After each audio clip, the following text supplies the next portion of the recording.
गोष्टींनी ट्रेंड म्हणून सुद्धा पाटील अण्णा लावून घेतले, असे बरेच उदाहरणं मी देऊ शकते. जर तुम्हाला शरीर दाखवूनच पैसे कमवायचे तर खूप सारे मार्ग आहेत. तुम्ही डान्स नका निवडू. यांच्या मस्त डाग पडतोय. ज्यावेळेस हे जे यूट्यूबवरती सो कॉल्ड रोस्टर्स आहेत, सगळी गाणी वाजणारवाला असेल किंवा आर जे सोहम आहे किंवा अनमोल कोळी आहे, हे लोक तुमच्यावरती असे कमेंट करतात की तुम्हाला असं तुच्छ बघितल्यागत पाहतात. तर ह्याच्याकडे तुझं कसं पाहणं आहे? त्यांना चांगलं माहिती आहे ना की आपण ह्या व्यक्तीचा फेस लावून किंवा हिंदवी पाटीलचा फेस लावून आपण खूप सारे व्ह्यूज आणि त्यातून येणारा पैसा आपल्याला मिळणार आहे, हे त्यांना माहिती म्हणूनच ते करतात.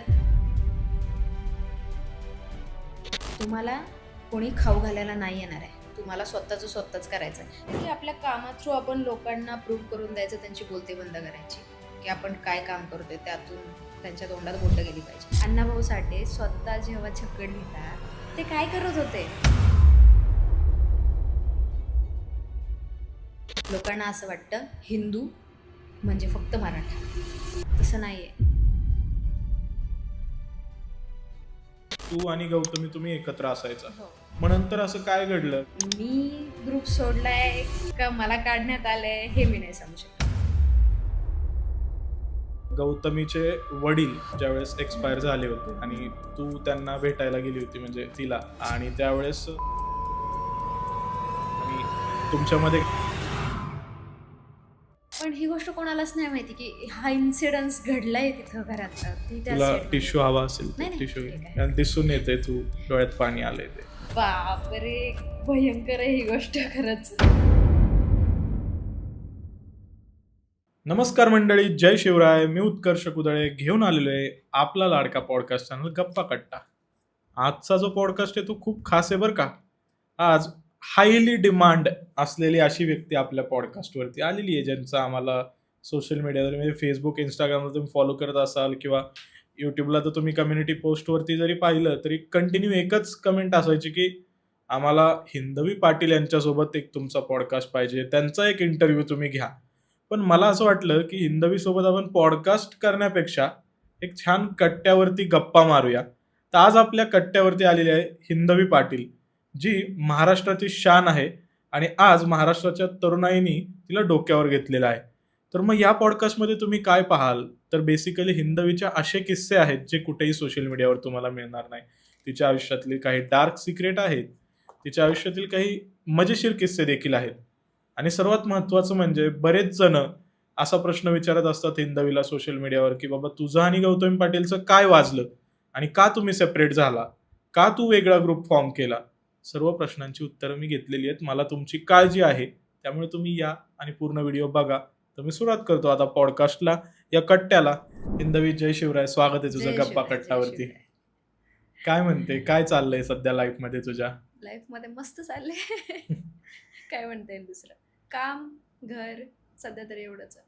अच्छा, आता हा पॉडकास्ट माझ्या चॅनलचा खूप जास्त लोकांची रिक्वेस्ट आल्यानंतर आपण शूट करतोय.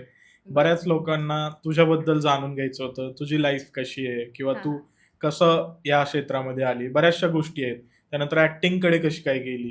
तर आता त्या सगळ्या साइड्स तुझ्या आपण ह्यामध्ये अनवील करणार आहोत. ओके, तर are you excited for the yes podcast? Yes, why not. आणि आय थिंक मला वाटते आपण बऱ्याच दिवसांपासून हो. connect मध्ये आहोत आणि फायनली हा दिवस आलाय आज. राईट.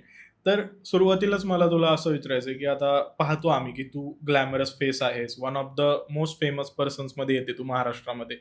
तर मग ज्यावेळेस तू ह्या गोष्टीमध्ये आहे, तुझं ज्यावेळेस फेम मध्ये तू येते, ज्यावेळेस लोकांना, मग पर्सनल लाईफ तुझी डिस्टर्ब नाही होत का त्यामुळे? आतापर्यंत मी कधीच तुम्ही पाहिलं असेल मी इन्स्टावरती माझ्या फॅमिलीबद्दल किंवा माझ्या फॅमिलीचे फोटोज असतील, माझ्या इवन आईचे सुद्धा मी कधी हम्म. टाकत नाही, कारण मला नाही आवडत माझ्या पर्सनल लाईफमध्ये कोणीही इंटरफेअर केलेलं, इवन मग ते कोणीही असो, मग मीडिया Okay. असो किंवा कोणी असो. जेव्हा मी स्वतःहून घेऊन येईल, मग ते इन्स्टावर असेल किंवा कुठेही असेल माझ्या फॅमिलीला, हम्म. त्यानंतर ती गोष्ट वेगळी आहे. पण जे माझं आहे ते फक्त माझंच पाहिजे असं आहे. मी थोडंसं त्या बाबतीत मी Possessive आहे का? पॉझिटिव्ह आहे की माझ्याशिवाय माझ्या गोष्टींमध्ये कोणी नको. ओके. मग ज्यावेळेस आता तू ह्या सर्व गोष्टी सुरू केल्या, ती जर्नी आता खूप चांगल्या टप्प्यावर आली आहे. एक वेगळं नाव तुझं आहे महाराष्ट्रभर आणि चर्चा आहे तुझी सगळीकडे. आणि ह्या सगळ्या गोष्टी करत असताना असं कधी वाटलं की हा पीक ऑफ माय सक्सेस आहे, की ही गोष्ट घेतली आहे मी विकत किंवा ही गोष्ट अचीव्ह केली आहे, तर मला खूप छान वाटतंय की आज मला गर्व वाटतोय मी जे काही स्ट्रगल केलंय त्याचं. असं कधी फील झालं? अचीव्ह मी तर सगळ्यात मेन गोष्ट ही आहे या फील्डमधून की मी माझं नाव खूप जास्त प्रमाणे रिस्पेक्टली म्हणतात ना त्याला की हम्म. रिस्पेक्ट जास्त मिळाला माझ्या नावाला ह्या फील्डमधून. आणि सगळ्यात मोठी अचीवमेंट माझी तीच आहे की कधीच आत्तापर्यंत माझ्या नावाला डाग नाही लागला बरोबर. माझ्या फॅन फॅमिलीकडून. मी फॅन फॅमिलीच म्हणते कायम. आणि माझी जेवढी पण फॅन फॉलोअर्स आहेत ते जेन्युअन आहेत, जितके पण आहेत इन्स्टाला. आणि आज त्यांच्यामुळे मी इथपर्यंत आहे. आणि अचिव्हमेंट जर म्हटलं तर माझ्या भावांचं शिक्षण पूर्ण झालं, ते आज जॉब करतायत. ही सगळ्यात मोठी अचिव्हमेंट आहे माझ्यासाठी. अच्छा. आणि तुला असं काही शौक आहे का? बऱ्याच लोकांसोबत मी जसे पॉडकास्ट केलेत, काही ॲक्ट्रेसेस आहेत, काही इन्फ्लुएन्सर्स आहेत, तर प्रत्येकाला काही ना काही वॉचचा शौक असतो, शूजचा असतो, कोणाला कार्सचा असतो ओके. किंवा ज्वेलरीचा असतो. हा. सो तुझं असं काय आहे की ज्याचा तुला शौक आहे खरेदी करायचा? मला अँटिक गोष्टी खूप आवडतात. अच्छा. माझ्या घरात खूप साऱ्या अशा गोष्टी आहेत. आता तुम्ही पाहत असाल की ही वॉच आहे. ठीक आहे. तर ही जी वॉच आहे ते म्हणजे रिंग पण आहे आणि वॉच पण आहे. बरोबर. तर एक ब्रँड आहे, मी त्याचं नाव नाही सध्या घेऊ शकत, त्या ब्रँडची वॉच आहे. तर मला अशा अँटिक गोष्टी आवडतात. आता सोनं असेल तर मग मी मोस्टली जळगावलाच जाऊन खरेदी करते. ओके. कारण तिथं प्युरिटी खूप छान असते आणि माझे काका वगैरे तिथे म्हणजे आमचं फॅमिली बिझनेसच तो आहे. त्याच्यामुळे मला सोन्याची पण बरीच आवड आहे. मग गाड्यांमध्ये पण अशा गोष्टी आहेत की आता माझं एक ड्रीम आहे की मला अँबॅसिडर घ्यायची आहे, बट ती जुन्या काळातली, असं माझं ड्रीम आहे. आणि ओके. त्याच पद्धतीची मला ती पाहिजे. मग त्याचं इंजन असेल किंवा त्याचं स्ट्रक्चर असेल, त्याला काही मॉडिफाय नाही करणार. मॉडिफाय नको आहे मला ती. ओके. आणि ती मला मॅट ब्लॅक मध्येच हवी आहे. सो आहेत असे बरेच ड्रीम पण आहेत. मग आता सध्या सगळ्यात कॉस्टली परचेस केलेली कार कोणती आहे? हा, ती नाही सांगू शकत. नाही, आता एखादं सिक्रेट आहे. असू शकते ना, तुम्ही सांगू शकता की ही कार मी घेतलेली आहे बाबा. जे आता तुझ्या फॅन्सला पण ऐकायला उत्सुकता असेल की बाबा काय घेतलेला परचेस एखादा नाही, मी तुझा. अजून स्वतःची कार नाही घेतलेली, पण मी घेईल, लवकरच घेईल. ओके, म्हणजे सिक्रेट आहे ते. सिक्रेट आहे. लवकरच launch होईल ती गोष्ट. लॉन्च होईल लवकरच. ओके. मग आता हे वॉच तू मला सांगितलं जसं युनिक आहे दिसायला हो. आणि त्या ब्रँडचं तुला नाव नाही घ्यायचं, प्रमोशन्स नाही करायची हो, म्हणून. हो, हो. पण तरी त्याची अप्रॉक्सिमेट कॉस्टिंग काय असेल आता अंदाजे? आतापर्यंत त्याची असेल 18-19 हजार रुपये. अच्छा. ह्या छोट्या वॉचची. छोटी वॉच आहे पण युनिक आहे ना. आता तू विषय घातलं तोच म्हणल्यावर आहे की कॉस्ट आपण वाढते युनिक अजून. काय देतोय, आपण देतोय काय पब्लिकला, युनिक त्याचीच कॉस्टिंग घेतोय ना. ते बरोबर. ब्रँड तेच करतंय. म्हणजे आमचा गप्पा कट्टा पण तसा युनिकच आहे त्या येस अर्थाने. नक्कीच. आणि मी आले म्हणण्यात आणखी युनिक आहे. हा, मग विषयच नाही त्यात काय. मग आता ह्या कट्ट्यावरती आपण जसं गप्पा मारत चाललोय, इंटरेस्ट माझाही वाढत चाललाय गप्पांमध्ये. तर हिंदवी मला तुझं स्टार्टिंगचं लाईफ आणि आत्ताचं लाईफ ज्यावेळेस आपण कम्पेअर करतो, तर आज जी हिंदवी एक्झिस्ट करते, जिने स्वतःला इथं पूर्ण प्रॉपरली आता म्हणू शकतो आपण की एक ठसा उमटवलेला आहे महाराष्ट्राच्या काळजावर. तर ती हिंदवी ज्यावेळेस सुरुवातीच्या दिवसांकडे बघते तिच्या, तर ती कशी पाहते? बापरे. सुरुवातीला हिंदवी तिच्या गोष्टींमध्ये राहणारी किंवा कॉम्पिटेटिव्ह एक्झामची तयारी करणारी, अच्छा. ह्या फील्डशी काही संबंध नसणारी, भाऊ, मी, फॅमिली, आई वडील एवढ्याच गोष्टींमध्ये गुंतून राहणारी एक टॉम बॉय असलेली अशी मुलगी ओके. अशी होती. आणि मग आता जसं तू सांगितलं की तू स्पर्धा परीक्षांची तयारी करत होतीस, सो मला थोडंसं मग ते त्या गोष्टींकडे यावं वाटतंय की ते थोडं इंटरेस्टिंग आहे, जे बऱ्याच लोकांना माहित नाहीये. तर तुझं एज्युकेशनल बॅकग्राऊंड पासून आपण सुरू करूया स्टेप बाय स्टेप. तुझं एज्युकेशनल बॅकग्राऊंड काय होतं आणि कसं होतं शिक्षण तुझं? माझं शिक्षण, मी बीएड फर्स्ट इयरच झालं माझं, सेकंड इयर होऊ शकलं नाही काही कारणांमुळे.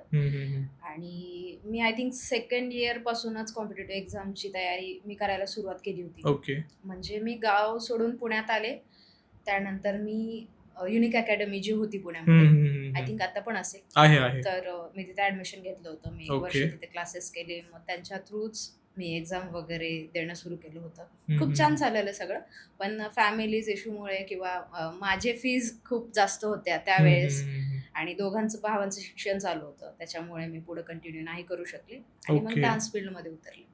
अच्छा. मग आता तू ज्यावेळेस डान्स फील्डकडे आली, तर तो डान्स फील्डकडे येण्याचा जो शिफ्ट आहे, तो एकदमच म्हणजे इझी नसणार आहे तुझ्यासाठी. कारण तू एक कुठेतरी अभ्यास करणारी मुलगी आणि इकडे एकदम कला क्षेत्रामध्ये येणं आणि त्यात ज्यावेळेस तिथं पॉझिटिव्ह पॉप्युलॅरिटी पण आहे आणि निगेटिव्ह क्रिटिसिझम पण आहे. सो तो डिसिजन कसा घेऊ शकली तू? विषय असा होता की शाळेपासूनच स्पोर्ट्स आणि कल्चरल ॲक्टिव्हिटीज ज्या पण होत्या त्यामध्ये माझा पुढाकार खूप असायचा आणि माझ्या फॅमिलीने कधी मला त्या गोष्टींसाठी अडवलं नव्हतं ओके. की नाहीच करायचं किंवा काय. माझी मम्मी पप्पा खूप सपोर्टिव्ह होते त्या बाबतीत. कारण मला जे बनायचं होतं त्यासाठी ह्या सगळ्या गोष्टी खूप इम्पॉर्टंट होत्या. मग वक्तृत्व असेल, पेंटिंग असेल, सिंगिंग असेल, डान्स असेल, तर ह्या सगळ्या आवड होत्या आणि पॅशन होतं. आणि ज्यावेळेस ह्या फील्डमध्ये उतरायचा मी स्वतः निर्णय घेतला तेव्हा माझ्या फॅमिलीला माहीत नव्हतं ओके. की मी ह्या फील्डमध्ये आहे. मी असं सांगायचं की मी इव्हेंट मॅनेजमेंट करते ओके. आणि मी त्याच्यामुळे बाहेरगावी जास्त असते.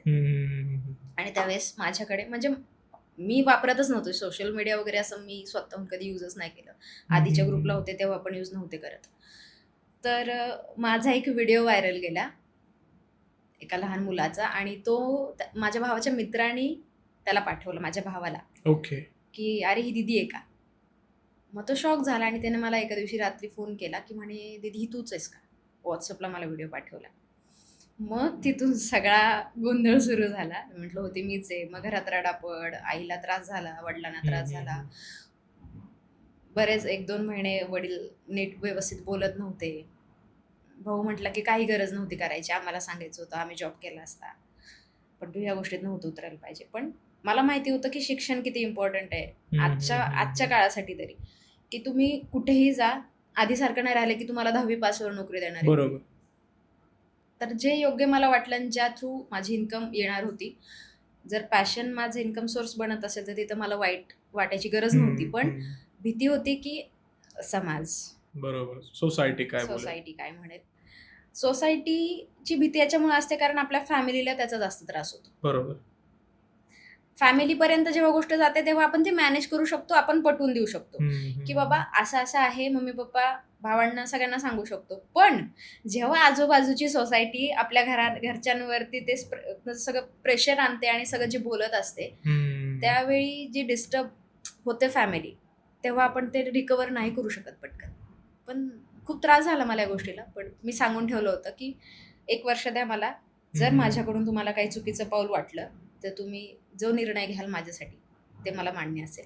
आतापर्यंत ते मी कधी येऊ दिलं नाही माझ्या फॅमिलीसमोर. अच्छा. म्हणजे तुला असं म्हणायचंय की सुरुवातीचे जे दिवस होते तुझे स्ट्रगलिंग पिरियड, ज्यावेळेस तू तुझं नाव बनवत होतीस, तू ट्राय करत होती ही गोष्ट ह्या क्षेत्रामध्ये, तर त्यावेळेस तुला फॅमिली सपोर्टिव्ह नव्हते. नाही, त्यांना माहितीच नव्हतं ना की मी हे करतेय, मी डान्समध्ये आहे किंवा कुठला ग्रुप जॉईन केलाय. त्यांना माहितीच नव्हतं. जेव्हा त्यांना कळालं तेव्हा ते विरोध करायला लागले की नाही, नको असं. आई पण खूप रडली. आजूबाजूची लोक तिला खूप बोलायचे, एवढं शिक्षण केलंय, असं केलंय तुमच्या पोरीने, एवढं हे काय केलंय, मग तुम्ही का एवढं सगळं तिला का नाही थांबवत आहेत. बरोबर. पण तुम्हाला कोणी खाऊ घालायला नाही येणार आहे. शेजारी असतील, पाहुणे असतील, कोणी असेल, तुम्हाला ताटातलं तोंडात नाही आणून देणार आहे कोणी. तुम्हाला स्वतःच करायचं आहे. जेव्हा आम्ही प्रॉब्लेममध्ये होतो, मी घरच्यांना म्हणते, आपण प्रॉब्लेममध्ये होतो तेव्हा कोणी होतं का आपल्याजवळ? नव्हतं ना. आपणच केलं, जसं करायचं होतं, जे करायचं होतं केलं.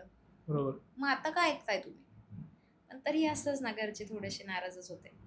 आणि पण हळूहळू त्यांना मला पाहून कॉन्फिडन्स आला. हळूहळू नाव खूप छान पद्धतीने सगळ्यांसमोर येत गेलं आणि मी ते नाव जपण्याचा अजून पण खूप प्रयत्न करते. म्हणजे मी अशी पार वाहून जाते ते नाव जपण्यासाठी की कुठं चुकीचा पाऊल किंवा चुकीचं स्टेटमेंट नाही आलं पाहिजे हिंदवी बाबतीत. बरोबर. मग कुठेतरी तुझ्याशी बोलताना मला असं जाणवतं की तुझं स्पिरिट ॲनिमल कुठेतरी एलिफंट असल्यासारखं आहे, की ते बोलतात ना, हाथी चले बाजार तो कुत्ते भोके हजार.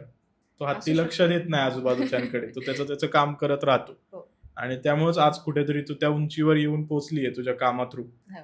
कारण तू जर रिप्लाय देत बसली असती लोकांना काय, तर ते पॉसिबलच मला असं झालं वाटतं नसतं. की आपल्या कामा थ्रू आपण लोकांना प्रूव्ह करून द्यायचं, त्यांची बोलती बंद करायची, की आपण काय काम करतोय त्यातून त्यांच्या तोंडात बोटं गेली पाहिजे. बरोबर. आपण त्यांच्या तोंडाला तोंड देऊन त्यांचं तोंड बंद नाही होणार. मग ज्यावेळेस आता तू सोशल मीडियावर आली, तू ह्या फील्डमध्ये आलीस, सोशल मीडियावर तू पाहते की बरेच जण काही ना काही अश्लील कमेंट करतात. एखाद्या मुलीच्या व्हिडिओ खाली काही मेसेज करतात अश्लील, हो. ट्रोलिंग होतं भरपूर सारं. मग ज्यावेळेस एखादा व्यक्ती तुला काही अश्लील कमेंट करतोय किंवा अश्लील मेसेजेस करतोय, तर त्यांनी कधी तुला स्ट्रेस नाही वाटला की यार सगळं सोडून देऊ आता हे? मी खूप लकी या बाबतीत की माझ्यासोबत अशा गोष्टी खूप कमी घडल्या. खरंच मी खूप लकी मानते स्वतःला. कारण क्वचितच असे काय म्हणतात त्याला, हलक्या विचारांची लोकं असतात किंवा फ्रीडम नसलेले लोकं असतात विचारांनी. तेच असे कमेंट्स वगैरे पास करतात. मी साडीत असू दे, नाहीतर मी नऊवारीत असू दे, नाहीतर मी आत्ता फुल कपडे घालून जरी बसलेले असले, त्यांना जी चूक काढायची आहे ते काढणारच आहेत. ऑब्व्हियसली. त्याच्यामुळे मी त्या गोष्टींकडे लक्ष नाही देत. कधी-कधी लाईव्हला गेल्यानंतर खूप घाण बोलणारी सुद्धा व्यक्ती लाईव्हला कनेक्ट होतात, येतात. मग मी डायरेक्ट ब्लॉक करून टाकते. मला अशी लोकं नकोच आहेत. निगेटिव्हिटी पासून येस, लांब राहते. लांबच राहते मी. नकोच आहेत. त्या गोष्टीपर्यंत जायचंच नाही किंवा त्याला उत्तर तरी कशाला द्यायचंय? नाही द्यायचं. डायरेक्ट ब्लॉक करून टाका. जे आहेत जेन्युइन आहेत, आपल्या जवळचे आहेत, बस झालं. असा बरोबर. विचार करून मी चालत राहते. आता मध्यंतरी तू पाहिलंच असेल की तुझी मैत्रीण आहे राधा पाटील, तिचा आम्ही पॉडकास्ट केला होता. हो. त्यावेळेस बऱ्याच जणांचे काही वेगवेगळ्या प्रतिक्रिया होत्या. बऱ्याच रोस्टर्सनी देखील त्याच्यावर व्हिडिओ बनवले की हे लोक सुद्धा जाऊन आता पॉडकास्ट द्यायला लागलेत अशा प्रकारे. तर ज्यावेळेस हे जे युट्यूबवरती सो कॉल्ड रोस्टर्स आहेत, सगळी गाणी वाजणारवाला असेल किंवा आर.जे. सोहम आहे किंवा अनमोल कोळी आहे, ह्या 3 प्रामुख्याने ह्या तिघांनी व्हिडिओज केले होते त्याच्यावर. बरं. ज्यावेळेस हे लोक, तुम्ही ज्यावेळेस डान्स क्षेत्रामध्ये एवढं नाव कमवताय आणि तुमच्यावरती असे कमेंट करतात की तुम्हाला असं तुच्छ बघितल्यागत पाहतात, तर ह्याच्याकडे तुझं कसं पाहणं आहे? म्हणजे तुम्ही समाजात, तुम्हाला एक दर्जा आहे जो तुम्ही कमवलाय स्वतः, मान, पण हे लोक तुम्हाला असं दाखवायला पाहतात की तुम्ही काय कमवलेलं नाही किंवा हे तुच्छ आहेत, असं की हे लोक का आले पॉडकास्टवर? तर ह्याला तुझं काय थॉट आहे? म्हणजे तू कसं टेक करते ह्याला? आता परत येतच विषय येतो की प्रत्येकाची विचारसरणी. तुम्ही कुठल्या विचारांचे आहेत तुमच्या बोलण्यातून कळतं किंवा तुमच्या कमेंट्समधून कळतं. ठीक आहे, मी ह्या मताची. आणि प्रत्येकाने जेही कमवले आज, मग ते कुठल्याही फील्डचा व्यक्ती असू दे, त्याने त्याच्या कष्टाने कमवलंय. मग तो काय करतोय हे मॅटर नाही करत.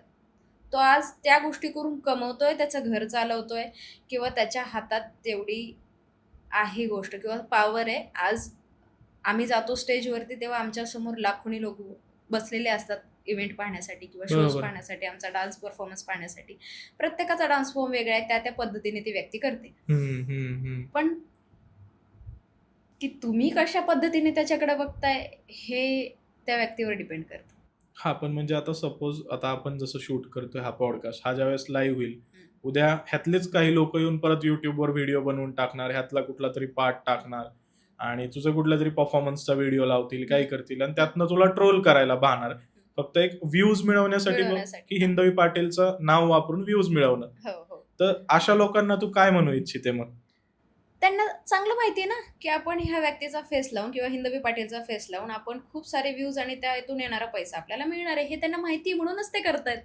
अच्छा, तर माझ्या जागी दुसरं कोणी जरी असेल तरी ते पैशासाठीच करतायत ना. मग आम्ही कशासाठी करतोय? आम्ही पण जगण्यासाठीच करतोय, पैसे कमवण्यासाठीच करतोय. मग कुठलाही आर्टिस्ट असू देत. आणि राहिला ट्रोलिंगचा विषय, मी आतापर्यंत कुठल्याच कारणाने ट्रोल नाही झाले, कधीच नाही. तुम्ही म्हणजे कितीही माझे व्हिडिओ सर्च जरी केले तरी मला आतापर्यंत कोणी आठवत नाही की मला कोणी ट्रोल केलंय, कारण मी कधी कुठल्या चुकीत सापडलेच नाही. पण हिंदवी तू ज्यावेळेस ह्या सर्व गोष्टी बोलतीये, अजून एक गोष्ट मी नोटीस केली होती ज्यावेळेस राधाचा आम्ही पॉडकास्ट केला. तर आता जसं मी तुलाही सुरुवातीला बोललो जय शिवराय, तर ती माझी पद्धत आहे कुणालाही ग्रीट करताना. मी महाराजांचं नाव घेऊनच, तू इथं स्टुडिओत पण पाहिलं असशील आल्यावर, महाराजांची मूर्ती आहे आपल्याकडे. तर मी ज्यावेळेस ती गोष्ट बोललो, तर त्याच्याबद्दल देखील लोकांनी बोललं गेलंय की नाचणाऱ्या बाईला बोलवून तू महाराजांचं नाव का घेतलं पॉडकास्टमध्ये? आता ह्या पॉइंटवर म्हणजे मला असं वाटलं की बघ, महाराजांची शिकवण आहे प्रत्येक स्त्रीला आई समान वागणूक द्यावी. मी ज्यावेळेस बोलवलं, मी पॉडकास्ट केलाय, मी त्यांचं नाव घेऊन मी कुठला स्टेजवर डान्स करायला लावलं नाही. मी ना त्या गोष्टीला सपोर्ट करतो ना विरोधात आहे. ते प्रत्येकाचं प्रोफेशन आहे. ते आनंद म्हणून लोक बघतात, मनोरंजन म्हणून बघतात, त्यांचा विषय. पण मी त्या पॉडकास्टमध्ये असं कुठलीच काही गोष्ट बोललेलो नव्हतो की ज्याने लोकांना मिरच्या लागाव्या किंवा त्यांचा मी अनादर करतोय. जर मला त्यांच्याबद्दल एवढा रिस्पेक्ट आहे, मी माझ्या प्रत्येक व्हिडिओमध्ये त्यांचं नाव घेतोय किंवा या दिवसाची सुरुवात त्यांच्यापासून होतीये, तर मी का असं करेल? मग आता जर तुझ्या व्हिडिओला देखील अशी कमेंट आली तर तुझा काय रिप्लाय असेल अशा लोकांना? जे लोक कमेंट करणार आहेत ना ते 100 वेळा विचार करतील, कारण माझं नावच हिंदवी आहे. म्हणजे एका वाक्यातच तू त्यांची बोलती बंद केलेली आहे प्रॉपर. त्यांनी बोलतानाच 100 वेळा ते विचार करतील की आपण बोललं काय पाहिजे, की समोरची व्यक्तीचं नावच हिंदवी आहे आणि ते जपण्यासाठी मी आज किती अट्टासाने प्रयत्न करते माझं मला माहिती. इव्हन पण स्टेजवरती सुद्धा. तुझं नाव पाहिलं तर हिंदवी पाटील असं घेतलं जातं सगळीकडे महाराष्ट्रभर. हम्म. जसं गौतमी पाटील आहे, राधा पाटील आहे. आता सगळे पाहिलं तर हे तुम्ही तिघी फेमस आहात म्हणजे पूर्ण महाराष्ट्रामध्ये सगळ्यात मेन. आणि ज्यावेळेस पाटील हे नाव लावलं जातं एखाद्या व्यक्तीच्या मागे, तर बऱ्याच जणांच्या मनात पाटलांची एक वेगळी इमेज असते, हम्म. की पाटील लोक गावचे पाटील आहेत, ते हम्म. रॉयल आहेत, ते काय काम अशी करत नाही.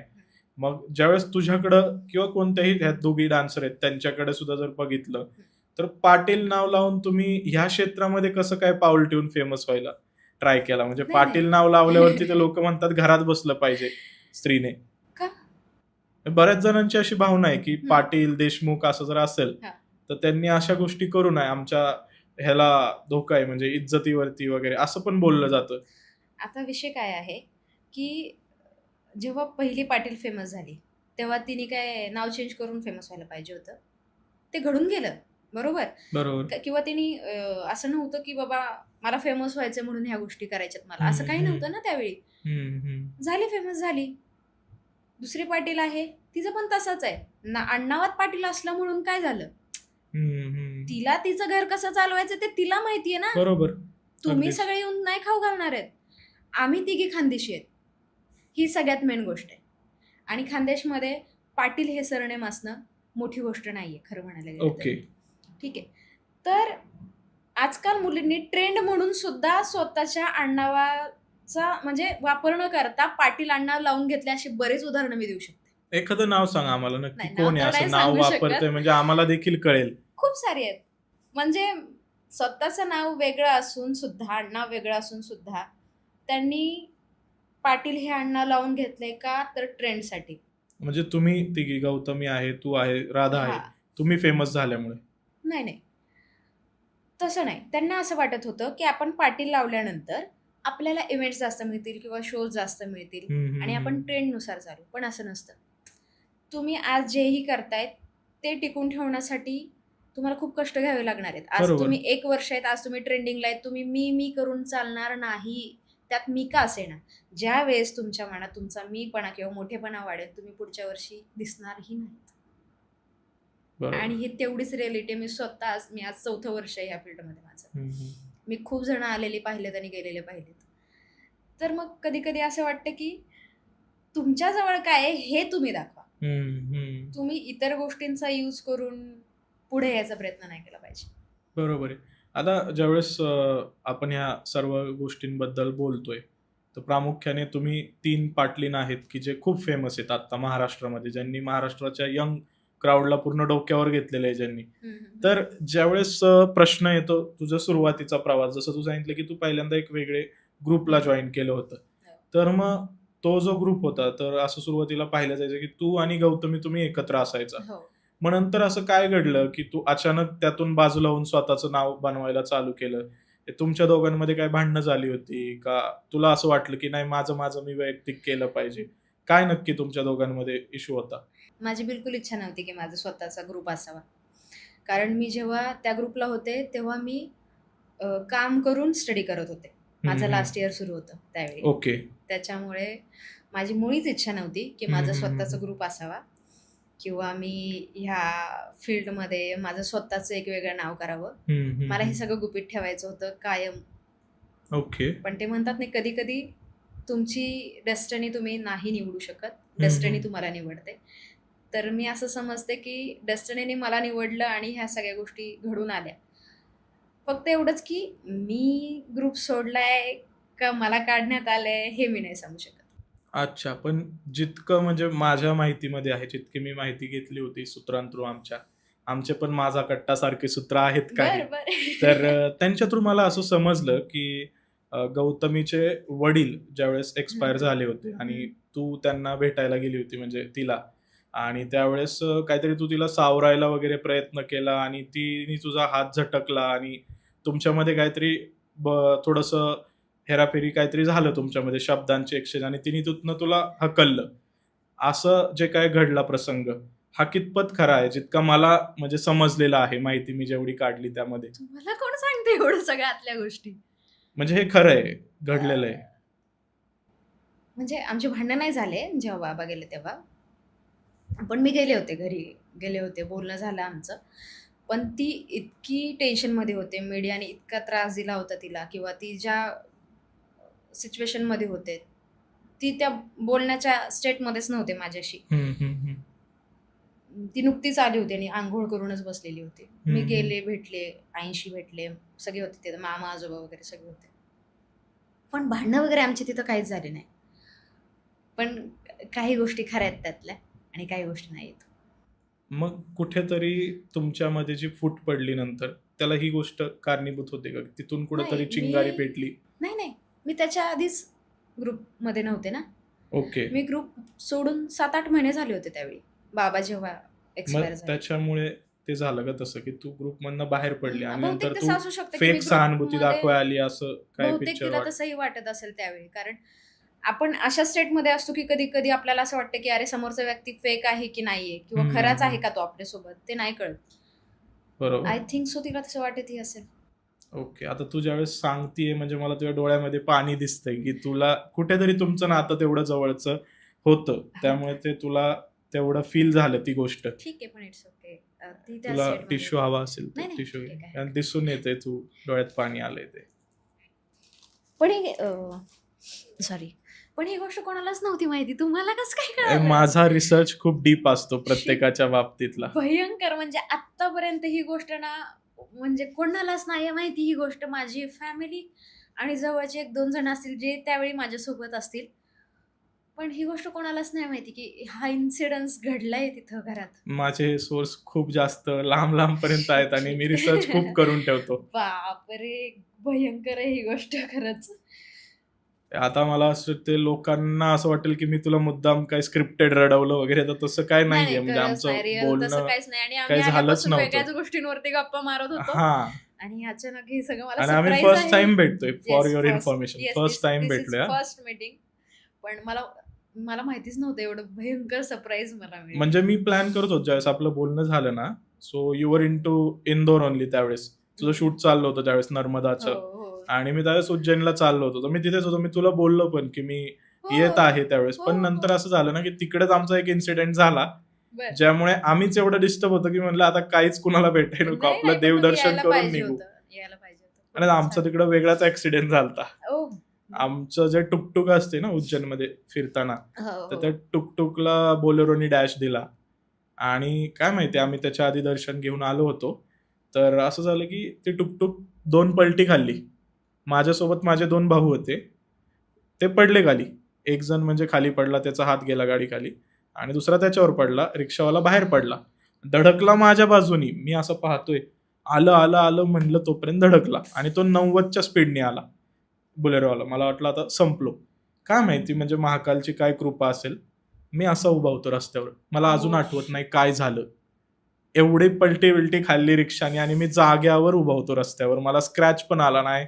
मला झटका फील नाही झाला. काहीच नाही. आणि आम्ही जिथं पडलो तिथं चामुंडा माताचं मंदिर होतं. जस्ट असं दारातच पडलो.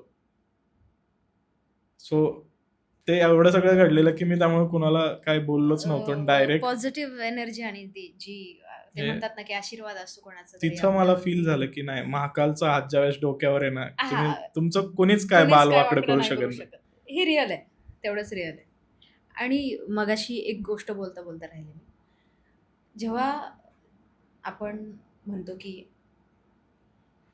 छत्रपती शिवाजी महाराजांचं ज्यावेळी कलेशी निगडीत नाव घेतलं जातं, हम्म.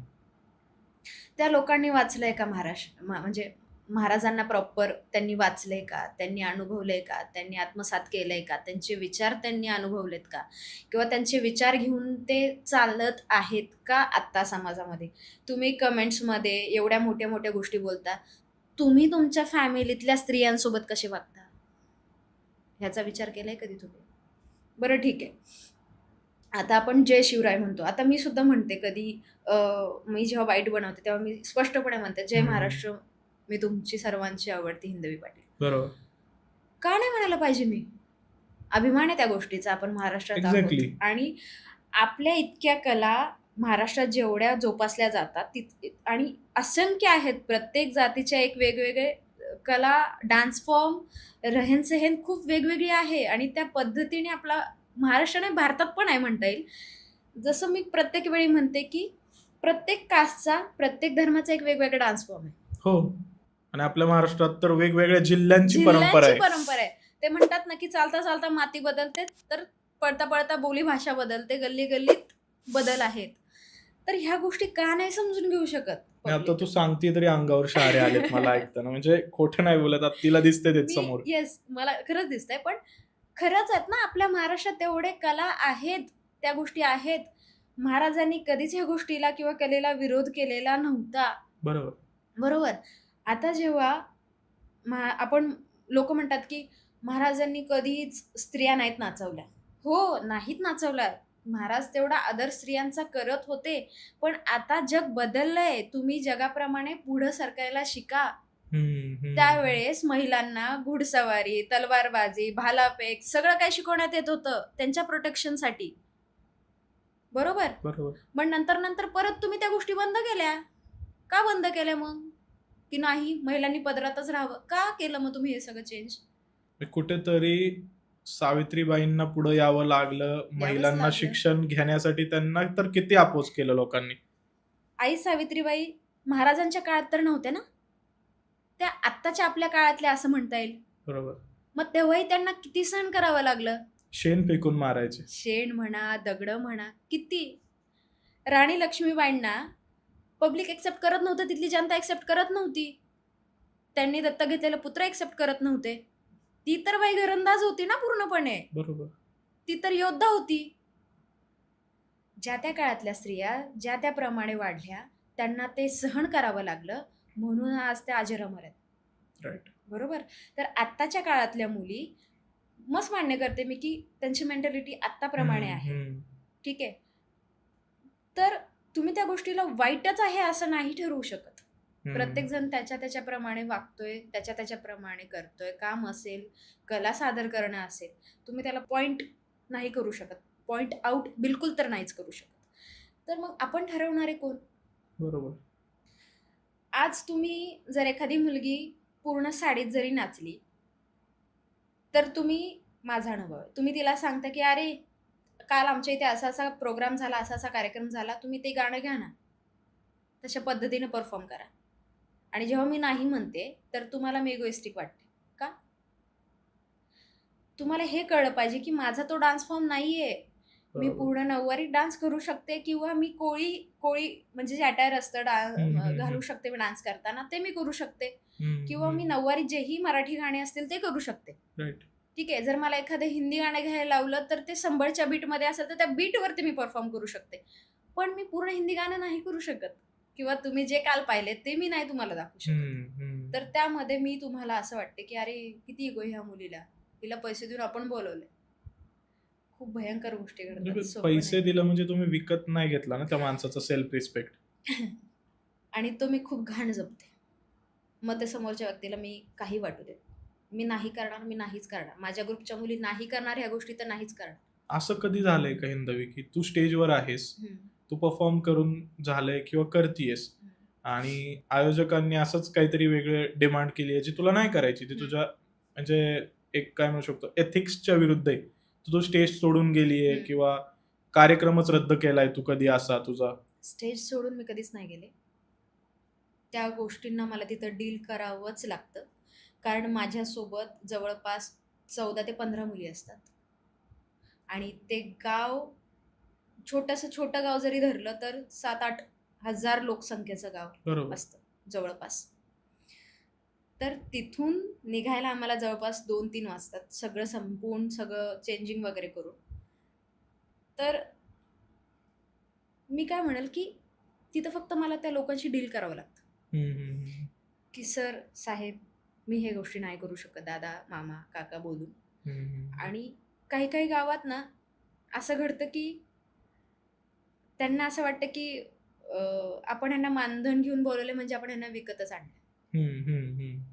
तसं एक माइंडसेट आहे तसं समाजात. माइंडसेट अजून सुद्धा आहे. आणि कार्यक्रम होईपर्यंत काहीच नाही बोलणार. कार्यक्रम झाल्यानंतर म्हणणार अरे असंच झालं, तसंच झालं, हेच झालं, तेच झालं.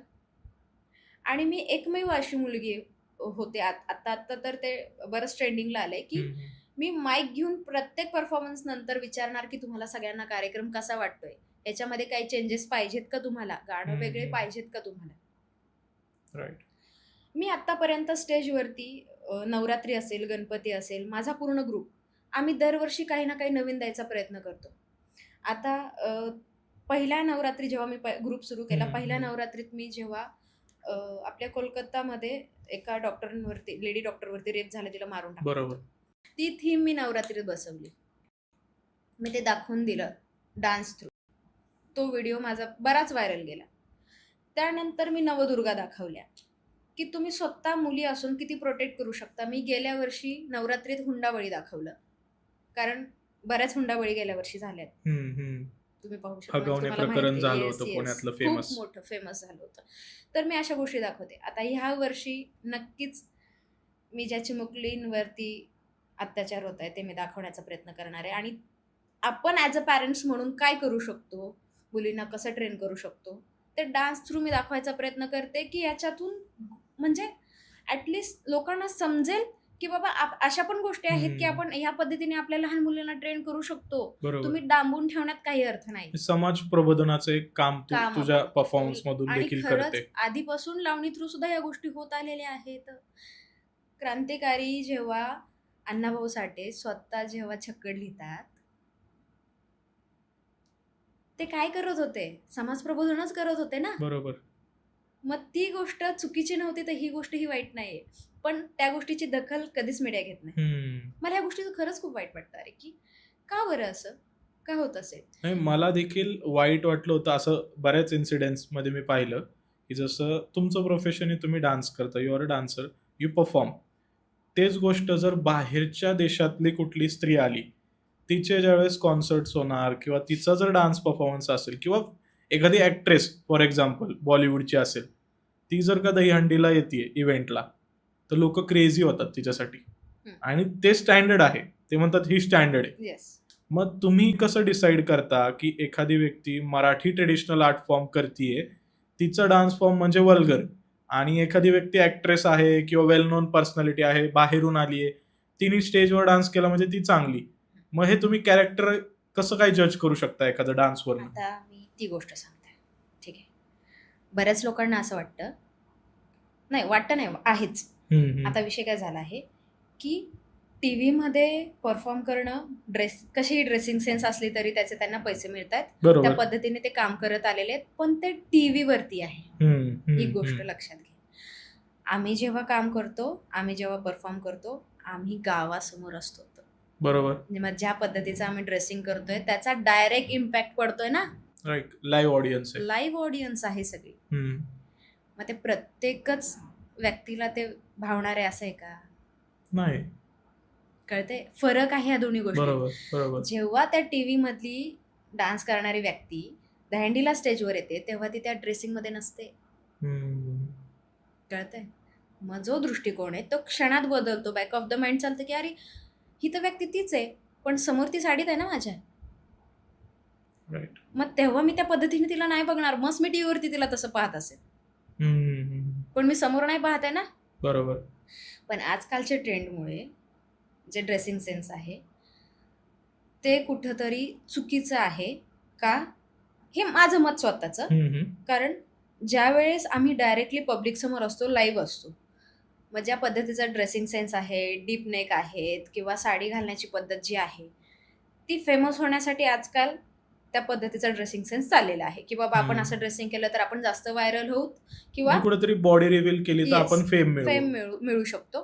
अशा पद्धतीचा सगळ्या मुलींचा जवळपास माइंडसेट झालेला आहे. त्यांना असं वाटतं की अरे आधीच्या मुलींनी तसं केलं, मग आता पण आपण करू शकतो, आपण फेमस होऊ शकतो.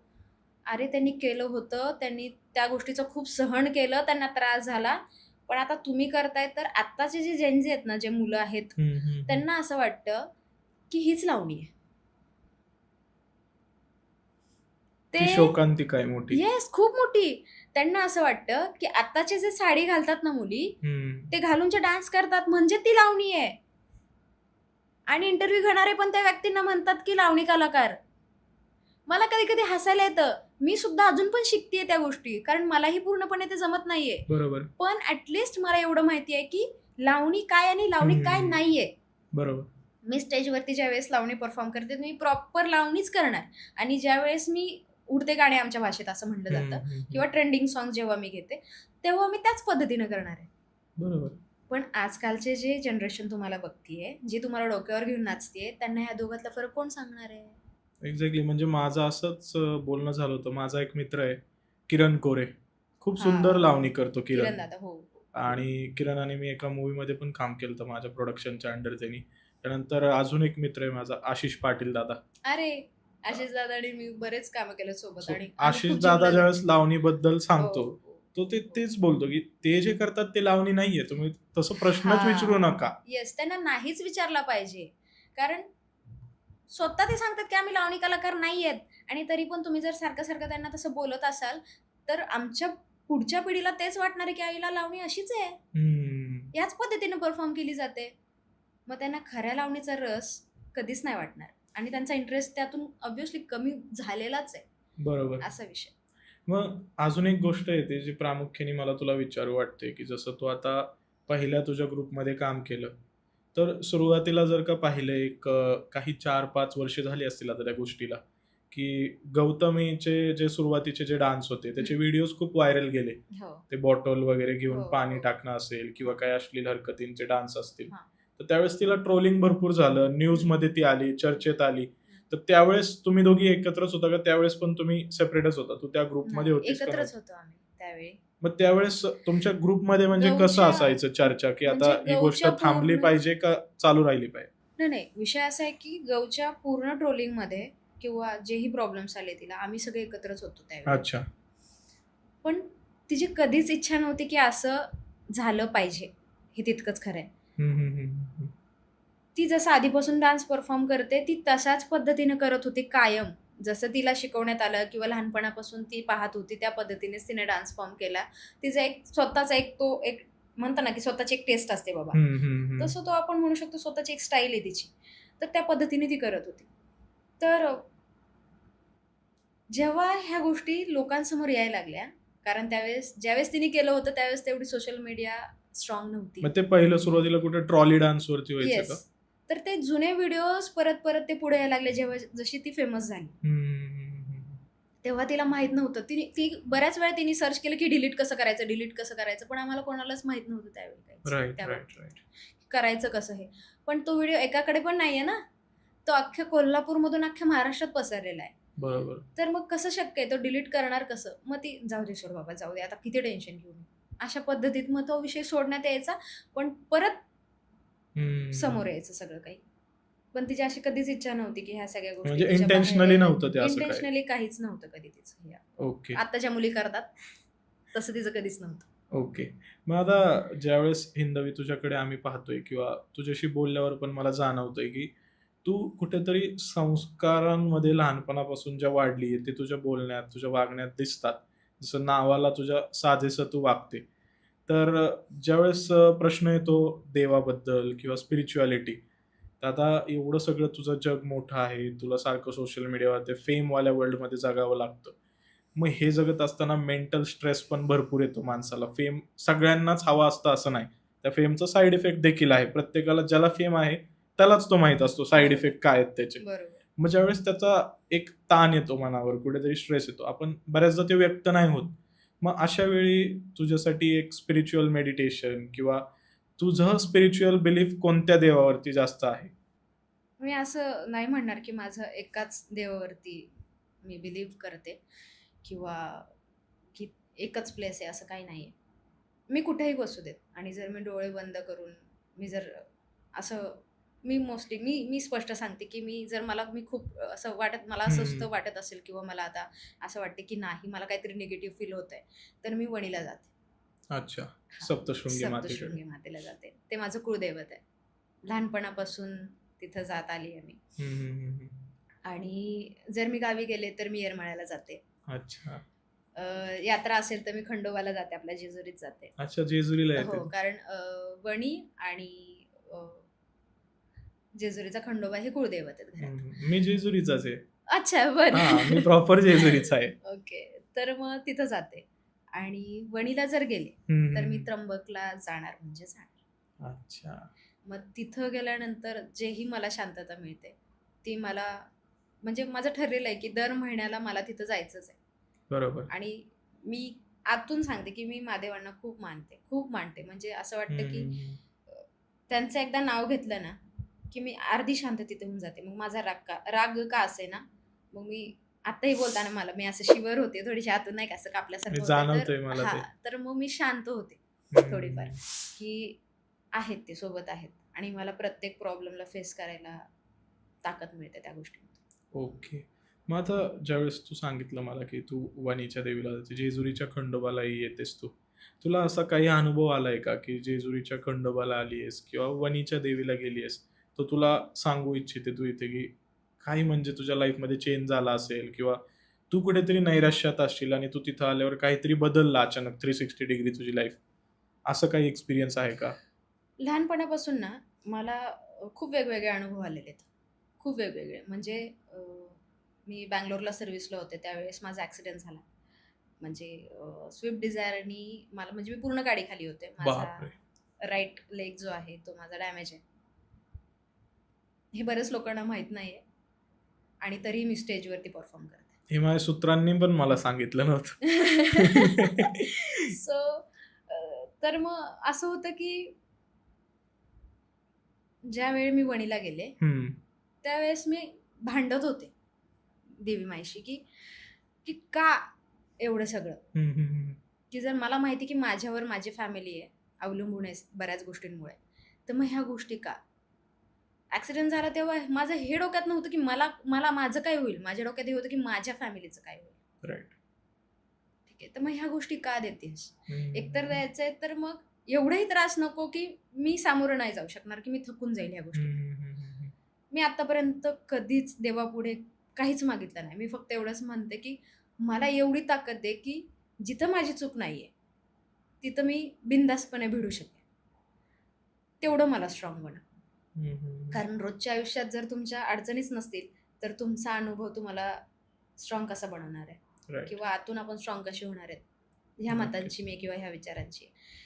तर जेव्हा पण मी तिथून येते ना, तर मी अशी खूप मोकळ्या मनाने सगळ्या गोष्टी करत असते. माझा कुठे डाऊट नसतो किंवा जे निगेटिव्ह फील होत असतं ना मला एखादी गोष्ट करताना. आता समजा मी हं. इकडं येते तुमच्याकडे आणि मला जर वाटतं की आईला नको जायला, कशाला उगीच जायचं. पण मला आतून जर वाटतंय की नाही तू जायला पाहिजेस. ही गोष्ट तू करायला पाहिजेस. हं, हं, हं. तर मग ते मी टाळणार नाही. मी जाणार 100%. आणि ॲक्सिडेंटच्या दिवशी मला असंच झालं होतं.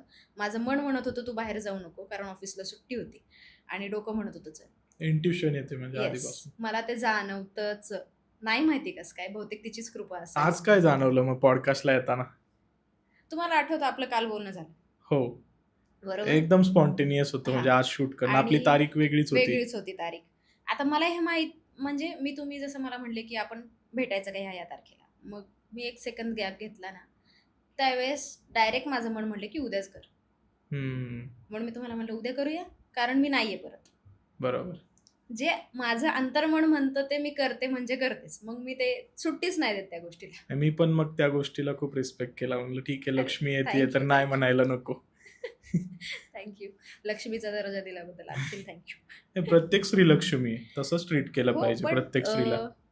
तुमच्यासारखे विचार प्रत्येक पुरुषाचे असतील असं नाही. आमचे आदर्श छत्रपती शिवाजी महाराज, छत्रपती संभाजी महाराज आहेत. माझे येस. आई शिक्षक असल्यामुळे लहानपणीपासून मी त्यांचेच सगळे गोष्टी ऐकलेल्या आहेत. तेच हं, हं. संस्कार झालेत. आणि पुरंदरच्या भूमीतून येतो मी. अजून काय पाहिजे? अजून काय पाहिजे? अरे वाह! आणि वाह! वाह! जेजुरीच्या मातीत वाढलोय. खरंय, खरंय. पण आता राधानी मला एक गोष्ट सांगितली होती, की ती ज्यावेळेस स्टेजवर जाते, हं, हं. तर ती प्रत्येक परफॉर्मन्सच्या आधी बाळूमामांचा भंडारा लावते बरं. कपाळाला. हं. तर तुझं असं काय आहे का, की खंडोबाचा भंडारा किंवा कुठला तुझं काय स्पिरिच्युअल प्रॅक्टिस आहे का? ते करून तू स्टेजवर चढते असं आहे का? नाही, असं काही नाहीये. मी स्टेजला आणि नटराजांना नमन करून, ऑब्व्हियसली इथं परत हं. देवो के देव महादेव, बरोबर. त्यांना मी नमन करून मग स्टेजवरती एक पाऊल कलेची ठेवते. देवताच नटराज येस. आहेत त्यामुळे. त्याच्यामुळे मी त्यांना नमन करून त्यांचा मनात विचार करूनच स्टेजवरती पाय ठेवते. कारण मला माहीत नसतं तोपर्यंत की पब्लिक माझ्यासमोर किती आणि कशा पद्धतीचं. राइट. मग जेव्हा पहिली एंट्री होते त्यावेळेस समजतं की अरे, आता मला काय करायचं हे मला कळून चुकलेलं असतं. ओके. मग आता हिंदवी ज्यावेळेस तू ह्या सर्व गोष्टी बोलते, मला कळतंय तू स्पिरिच्युअल आहेस. पण तुझी जी साईड आहे हम्म, म्हणजे आयडिओलॉजिकली, हम्म. तर कुठेतरी तू सेक्युलर आहेस. तुला वाटतं का तू खूप जास्त म्हणजे आपण म्हणू शकतो ना प्राऊड हिंदू व्यक्ती असते की जी स्वतःच्या धर्माबद्दल तिला खूप आदर आहे, ती हम्म. धर्माच्या प्रत्येक प्रॅक्टिसेसमध्ये बिलीव्ह करते. तर तू नक्की कोणत्या विचारधारेशी जास्त स्वतःला रिलेट करते? तर डिपेंड करतं सिच्युएशनवरती. म्हणजे नक्की कसं मला समजलं नाही. आता कलाकाराला जात धर्म ह्या गोष्टी असणं मी तरी चुकीचं समजते. हम्म, हम्म, हम्म. कारण मी अशी व्यक्ती आहे की मी हजारो लोकांसोबत, हजारो जातीपातींच्या धर्माच्या लोकांसोबत राहणारी, वावरणारी व्यक्ती आहे. आणि त्यात महत्त्वाचं म्हणजे मी एक कलाकार आहे.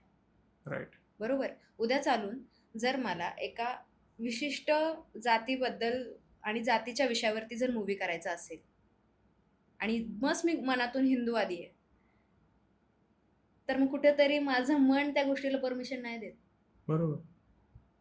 नाहीच देऊ शकत. हम्म, हम्म. तर मी कुठेतरी ह्या गोष्टी बॅलन्स करायचा प्रयत्न करते, पण कधी कधी माझ्याकडून तर नाहीत होत, हे पण मी मान्य करते. कारण आपल्या धर्माबाबतीत गोष्टी प्राऊड असणं आणि त्या गोष्टी पाळणं कोणाला नाही म्हणजे पडणार. तूही कट्टर हिंदुत्ववादी आहेस. नक्कीच नक्कीच आहे. अच्छा. पण मला एक प्रश्न विचारायचा तुम्हाला, हा, सॉरी, हा. बट तुम्ही हिंदू ही जी व्याख्या आहे ती कशा पद्धतीने मांडू शकता? माझ्यासाठी जो पण या हिंदुस्थानामध्ये राहतो, जो इथं जन्माला आलाय, तो प्रत्येक जण हिंदू आहे. हीच गोष्ट लोकांना नाही समजत. लोकांना असं वाटतं हिंदू म्हणजे फक्त मराठा, किंवा हिंदू म्हणजे फक्त महाराष्ट्रीयन, जे आपले हिंदुइझम किंवा हिंदूच्या गोष्टी करणारे व्यक्ती. तसं नाहीये. सावरकरांचं हे कोट आहे. एक्झॅक्टली. म्हणजे Yes. सावरकरांच्या थेट जे वंशज आहेत येस. त्यांच्यासोबतच साध्य की सावरकरांसोबत मी पॉडकास्ट केला. हो. तर त्यांनीच ही गोष्ट सांगितली की हिंद प्रांतामध्ये सिंधू नदीच्या इकडे जे जन्माला आले ते सगळे हिंदू. सगळे हिंदू आहेत. तर ह्यामध्ये कुठलाच जात, धर्म, पंथ असं काहीच नाहीये. हिंदुस्थानात राहणारा प्रत्येक व्यक्ती हिंदू आहे. ही गोष्ट जेव्हा प्रत्येकाच्या मनात रुजेल ना, तेव्हा जातीवाद होणार नाही. बरोबर. सो हिंदवी आता आपण भरपूर वास्ट टॉपिक्स वरती डिस्कस करतोय, वेगवेगळ्या गोष्टी आहेत. तर कुठेतरी तुला एक गोष्ट आठवते का की ज्यावेळेस बिग बॉस सुरू होतं, तर तुझ्या मैत्रिणीबद्दल किंवा एकूण बघितलं तर एक पूर्ण तुमच्या कम्युनिटीबद्दलच, डान्सर्स कम्युनिटीबद्दल दीपाली सय्यद यांनी एक वक्तव्य केलं होतं की हे जे आजकाल बार डान्सर्स आहेत किंवा ज्या स्टेजवर नाचतात ह्यांना कसं काय तुम्ही शोमध्ये आणता, किंवा त्या प्रकारचं एक भाष्य होतं. तर ज्यावेळेस असं एखादी सेलिब्रिटी लाईव्ह येऊन नॅशनल टेलिव्हिजनवर असं बोलते, हे कुठेतरी तुमच्या पूर्ण कम्युनिटीला ऑफेन्सिव्ह वे मध्ये एक काय म्हणू शकतो, तुच्छ लेखल्यासारखं नाही वाटलं का तुला? विषय काय आहे की दीपालीताई स्वतः एक डान्सर आहेत. बरोबर. ठीक आहे.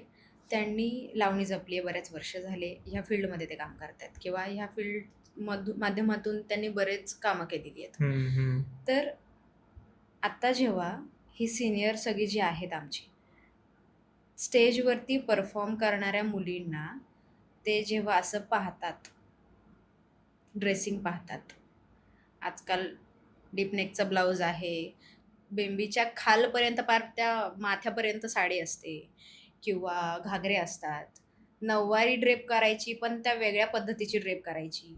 मग ह्या गोष्टी पाहून कुठंतरी त्यांना त्रास होतो, किंवा मलाही वाईट वाटतं. येणाऱ्या नवीन जनरेशनला त्या गोष्टी अशा वाटतात की हीच लावणी आणि हीच महाराष्ट्राची परंपरा आहे.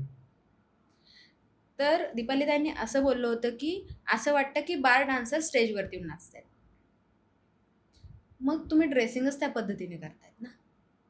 पण कुठेतरी जर हे लाईव्ह टेलिव्हिजनवर बोललं जातंय, तर असं नाही वाटत का की थोडा विचार करून बोललं पाहिजे, किंवा तुम्हाला जर त्या व्यक्तीला समजवायचं होतं तर तुम्ही पर्सनली एका छान प्रकारे सांगू शकत होता की तू हे जे करते हे असं असं आम्हाला वाटतंय. त्यांनी त्या गोष्टीवरती नंतर बोलल्यात, जर बिग बॉसचा तो एपिसोड पाहिला असेल तर. आणि मीही इंटरव्ह्यूमध्ये बोलले की राधा लावणी त्या म्हणजे त्या गेटअपवरती नाही करत, कधीच नाही करत. बरोबर. ती नऊवारी घालूनच करते लावणी, जेव्हा पण ती फर्स्ट एंट्री करते त्यावेळी. ठीक आहे. तर मग जेव्हा दीपालीताईंनी ते पूर्ण कन्सेप्ट तिला समजून सांगितला की विषय माझा फक्त तुझ्या बाबतीत नव्हता. आजकालची जी जनरेशन करते किंवा आजकालचे जे फील्ड चाललंय, ज्या पद्धतीने परफॉर्मन्स चाललेत, त्या गोष्टींना त्यांना बोलायचं होतं किंवा त्या गोष्टींवरती त्यांना ते वक्तव्य करायचं होतं. कारण त्रास होतो ह्या सिनियर्स लोकांना, की आम्ही इतके वर्ष झाले ह्या गोष्टी जपतोय, तर मग आत्ताची पिढी का नाही जपत आहे? बरोबर. त्यामुळे मी त्यावेळेस पण म्हणले होते, की राधा तुला वाईट वाटायची किंवा चुकीचं वाटायची गरज नाहीये. ते सिनियर आहेत म्हणून तू हो म्हणून ती गोष्ट सोडून दे. कारण ओके. तुला माहिती तू काय करतेस. राईट. तर मलाही असंच वाटतं, की परत तिथंच फिरून येतं एक ड्रेसिंग. जर तुम्हाला शरीर दाखवूनच पैसे कमवायचे तर खूप सारे मार्ग आहेत. तुम्ही डान्स नका निवडू. डान्स ही अशी गोष्ट आहे, की तुम्हाला खूप साऱ्या त्रासातून मुक्त करते. मेंटली असो, फिजिकली असो, काहीही असो. जेव्हा आपल्या म्हणजे म्हणतातच, की संगीत असेल, डान्स असेल, ते एक थेरपी आहे, जर घेतली तर. आणि एक सुख आहे. पण जर त्याचा तुम्ही यूज चुकीच्या गोष्टींनी करत असाल, तर ते कधीच तुम्हाला पुढे नाही जाऊ देणार. पण दुसरी बाजू अशी पण आहे ना, ज्यावेळेस तू पाहतेस की तुमची जी डान्सर्स कम्युनिटी आहे, आता तुम्ही 3-4 डान्सर्स खूप एक नावलौकिक झालेला आहे. तुमच्याकडे बघायचा दृष्टिकोन लोकांचा वेगळा आहे. तर असं असताना ज्यावेळेस एखादी व्यक्ती येते आणि असंही पाहिलं गेलंय की ती व्यक्ती लाईक ब्लाउजचे बटन जे आहेत 1-2 बटन उघडं करून डान्स करणं, हावभाव थोडेसे अश्लील करणं, अश्लील हरकती करणं. ज्यावेळेस असं काहीतरी केलं जातं, तर कुठेतरी तुमच्या प्रोफेशनवरती एक डाग टाकला जातोय असं नाही वाटत का? ह्यांच्यामुळेच तर डाग पडतोय. ह्या ज्या स्वतःला डान्सर समजतात ना, ह्यांच्यामुळेच तर जास्त त्या गोष्टीला पोक मिळतोय ना. तुम्ही फेमस होण्यासाठी तुमचे बटणं काढाल, तुम्ही पाठ उघडे ठेवाल, पोट उघडं ठेवाल. तुमच्यामुळे आम्हाला म्हणतील आयोजक नेक्स्ट टाइम, की तुम्ही त्या पद्धतीचा डान्स करा. मग कसं चालणार ह्या गोष्टी? मग म्हणजे तू आपण कधी त्याला केलेलंच कसं नाही. घेते, की जर एखाद्या आयोजकाने तशी डिमांड केली, की तुम्ही येताय स्पष्ट बोलून नाही करू शकत. करायचा कार्यक्रम पुढे. ज्यावेळेस मीटिंगला येतात ना आयोजक, तेव्हाच मी मीटिंगमध्ये सगळं काही सांगितलेलं असतं, की अशा पद्धतीचा सिक्वेन्स असतो, अशी गाणी असतात. तुमच्या जर आवडीची गाणी असतील तर तुम्ही सांगू शकता. पण त्यामध्ये जर तुम्हाला अश्लील गोष्टी हव्या असतील तर ते आमच्याकडून होणार नाहीत. सुरुवातीपासूनच माझा असा एक मी लकी समजते माझा ग्रुप, की आपला हिऱ्याची हिरकणी नावाचा जो ग्रुप आहे, जेव्हा गावात जातो तर सगळ्यात जास्त महिलांची गर्दी असते आपल्या कार्यक्रमाला. बऱ्याच वेळा पुरुष उठून जातील यात्रेच्या दिवशी, पण महिला जागेवरून हलत नाहीत. मी त्यांच्यासाठी 15-20 मिनिटं वाढवलेला आहे कार्यक्रम. तर एवढा जर मला महिलांकडून सुद्धा रिस्पॉन्स, मान सन्मान मिळतोय आणि एवढं सगळं जर चांगला शो चाललेला असेल, तर मग ह्या सगळ्या गोष्टी मी का कराव्यात? तुम्ही आज दुसऱ्यांची कॉपी करून, दुसऱ्यांसारखं बनून स्वतः पुढे जायचा जर प्रयत्न करताय, तर तुमच्यात आहेच काय मग? बरोबर. मग तुझ्यात काहीच नाही भाई, मग तू करतेस कशाला? तुझ्या स्वतःत काहीतरी क्वालिटीज पाहिजेत ना. बरोबर.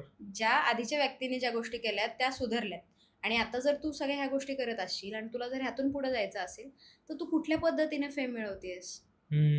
तू फक्त फेम मिळवते, रिस्पेक्ट नाही मिळवतेस. बरोबर. Respect is earned. येस.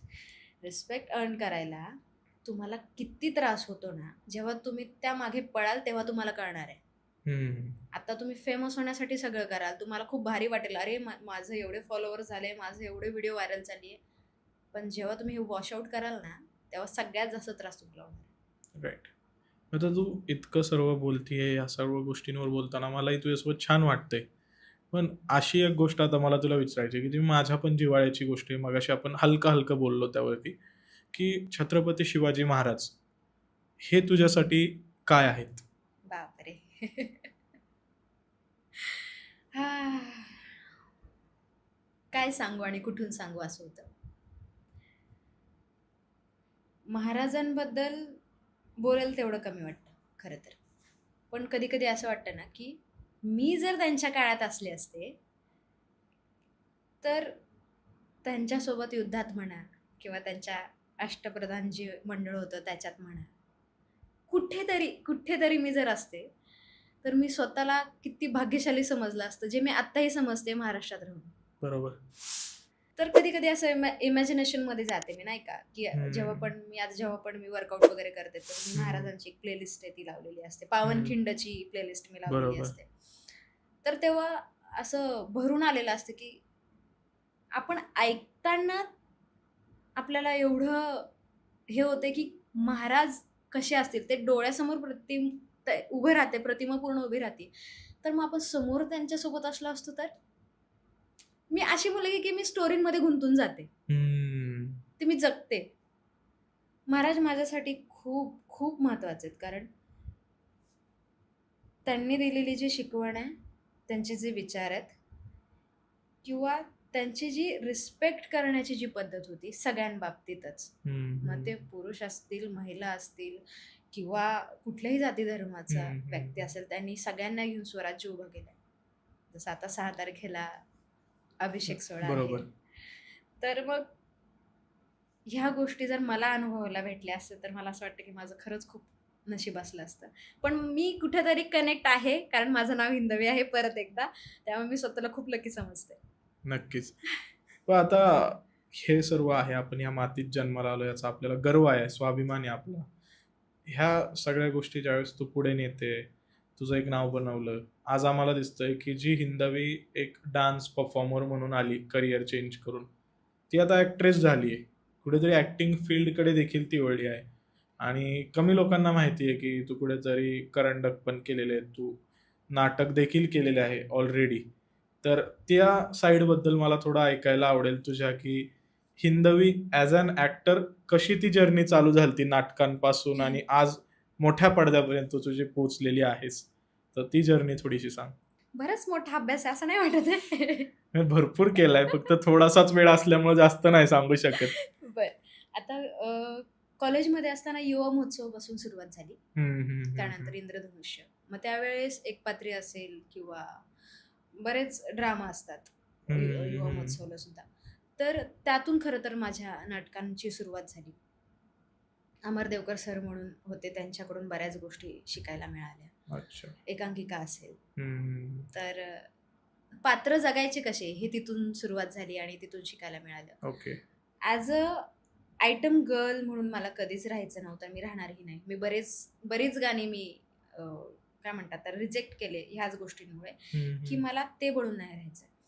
खूप लोकांना असं वाटतं की अरे ही तर डान्सर आहे, ही स्टेज परफॉर्म करते, पण मी डान्सर सोबत खूप साऱ्या गोष्टी केलेल्या आहेत. मी एकमेव ह्या फील्डमध्ये मुलगी असेल की जी एवढी शिकलेली असेल आत्ताच्या जनरेशनमध्ये. हो. आणि बऱ्याच लोकांना माहीत नाही की मी 2011 साली राष्ट्रपती पदक मिळवलंय. हे कशामध्ये होतं आणि ते? NCC थ्रू मी महाराष्ट्र रिप्रेझेंट केला होता. दिल्लीचे राजपथ चालले होते, RDC कॅम्प त्याला म्हणतात. 26 जानेवारीला जेव्हा तुम्ही राजपथावरती ड्रिल करता त्याला RDC कॅम्प असं म्हणतात. जवळपास 1 वर्ष हा कॅम्प चालतो NCC थ्रू. मी 9 महाराष्ट्र बटालियन सोलापूर यांच्याकडून होते, ह्या ग्रुप थ्रूकडून होते मी. आणि 2011 साली मी ते राजपथ चाललं. मी महाराष्ट्र तिथं रिप्रेझेंट केला होता 2011 साली, 9 वारी सहित. तर मग मी आत्ता ती गोष्ट कसं काय सोडेन? आणि हे मला नाही वाटत कोणाला माहित असावी ही गोष्ट. बऱ्याच लोकांना माहित नाही. ज्या वेळेस ते माझं इंस्टाग्राम चेक करतात, मग ते म्हणतात अरे RDC 2011 असं का लिहिलंय? मग ते मला विचारतात असं का लिहिलंय हिंदवी तू? मग मी त्यांना सांगते की मी त्यावेळेस प्रतिभाताई पाटीलकडून मी मेडल घेतलेलं आहे. बरोबर. ते सगळे मुवमेंट्स मी अनुभवलेत. आणि जेव्हा आपण आपलं राज्य, आपलं गाव तिथं रिप्रेझेंट करतोय, त्यावेळेचा जो अनुभव असतो ना, म्हणजे विचार करा ना की महाराष्ट्रातली महिला जी राष्ट्रपती आहे, महाराष्ट्रातल्या एका गावातली मुलगी जी महाराष्ट्रच रिप्रेझेंट करते त्यांच्यासमोर, तो मोमेंट खूप माझ्यासाठी प्राऊड, भयंकर, तो मी कधीच नाही विसरू शकत. म्हणजे बोलू शकतो प्राऊडेस्ट फ्लेक्स आहे. येस, हो नक्कीच. आणि मग तिथून मग ते डोक्यात फिरलं की नाही मला ऑफिसर व्हायचंय. किक तिथूनच बसली मला की मला ऑफिसर बनायचं. तिथून मग ते अभ्यास सुरू झाला. येस, मग तिथून पुढे सगळा प्रवास सुरू झाला. बघा, आता ही गोष्ट तुम्हाला माहित नसेल, ह्याच्यासाठी अशा गोष्टी ज्यावेळेस तुम्हाला माहिती करून घ्यायच्यात आणि एक्सप्लोर, तर तुम्ही सबस्क्राईब केलं पाहिजे चॅनलला. म्हणजे तुम्हाला अशा अननोन गोष्टी कळतील आमच्या चॅनलच्या थ्रू. कारण ज्या गोष्टी ती तिच्या फीडवरनं जास्त शेअर नाही करू शकत, किंवा कोणतीही सेलिब्रिटी असेल ती पर्सनल लाईफ बद्दल जास्त बोलत नाहीत, प्रोफेशन ठेवतात तिथं. त्याच्यामुळे आमचा प्रयत्न हाच असतो, सगळ्या क्षेत्रातल्या लोकांना बोलवायचा आणि डीप डाईव्ह करायचं त्यांच्या फॅनसाठी, त्यांच्या लाईफमध्ये, आणि सगळ्या गोष्टी सांगायच्या. मग आता ज्यावेळेस हिंदवी हे सर्व करत होती, तिने ॲक्टिंग केली, नाटकांमध्ये तिचा बेस तयार झाला तिथे. मूव्हीजची ऑफर आली. जबराट जो मूव्ही आहे त्यामध्ये तू काम केलेलं आहे आणि मागे देखील आपण ज्यावेळेस बोललो त्यावेळेस तुझं इंदोरला शूट सुरू होतं. हो. आता उद्यापासून देखील एका मूव्हीचं शूट शूट सुरू सुरू होणार आहे. होतंय. तर हे सगळं लाईफ कसं वाटतंय, की ज्यावेळेस तू विचार करते, जी हिंदवी फक्त घरच्यांना सांभाळायचंय याच्यासाठी एक कला क्षेत्रामध्ये आली, ती आज एका वेगळ्याच फील्डमध्ये जाते. परत एक वेगळं हो, ट्रान्सफॉर्मेशन हो. करते तिच्या करिअरचं. हो. मग ती हिंदवी स्वतःला कसं पाहते, की तिने कधी हे स्वप्न पाहिलेलं का ती हे सगळं करेल? नाही ना, तेच तर विषय आहे. मी कधीच स्वप्न पाहिलं नव्हतं, की मी ॲज अ ॲक्ट्रेस म्हणून राहील किंवा मी महाराष्ट्रातली खूप मोठी डान्सर असेल. हे कधीच विचार नव्हता केला. ते घडत गेलं सगळ्या गोष्टी. मी त्या गोष्टीसोबत वाहत इथपर्यंत आली आहे आणि जेव्हा मला कळलं ना, की नाही आता हेच करिअर आहे. हं, हं, हं. मग ते मी स्ट्रॉंग कसं बनवू शकते ह्या गोष्टीसाठी मी सध्या आता काम करते. तर ओके. आता ॲक्टिंग फील्डमध्ये जर मी उतरलेच आहे, तर मला एवढं माहिती आहे, की मला ह्यातून स्ट्रॉंग कसं बनायचं आहे किंवा मी हं. सिनियर्सकडून मी काय शिकू शकते. स्टेज आणि कॅमेऱ्यात किती डिफरन्स आहे खूप मोठा.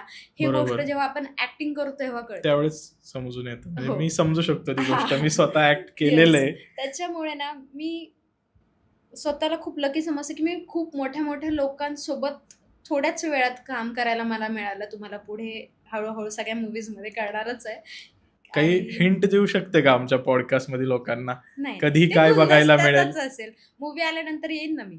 अच्छा, डन. दिवाळीत येईन मी परत. बघा ऑन कॅमेरा ऑन कॅमेरा शब्द दिलेला आहे. सांगतेय मी. आता हिंदवीचा शब्द तर हिंदवी Yes. पाळेलच. नक्कीच. फक्त नरमध्ये हरी येऊ देत. ओके.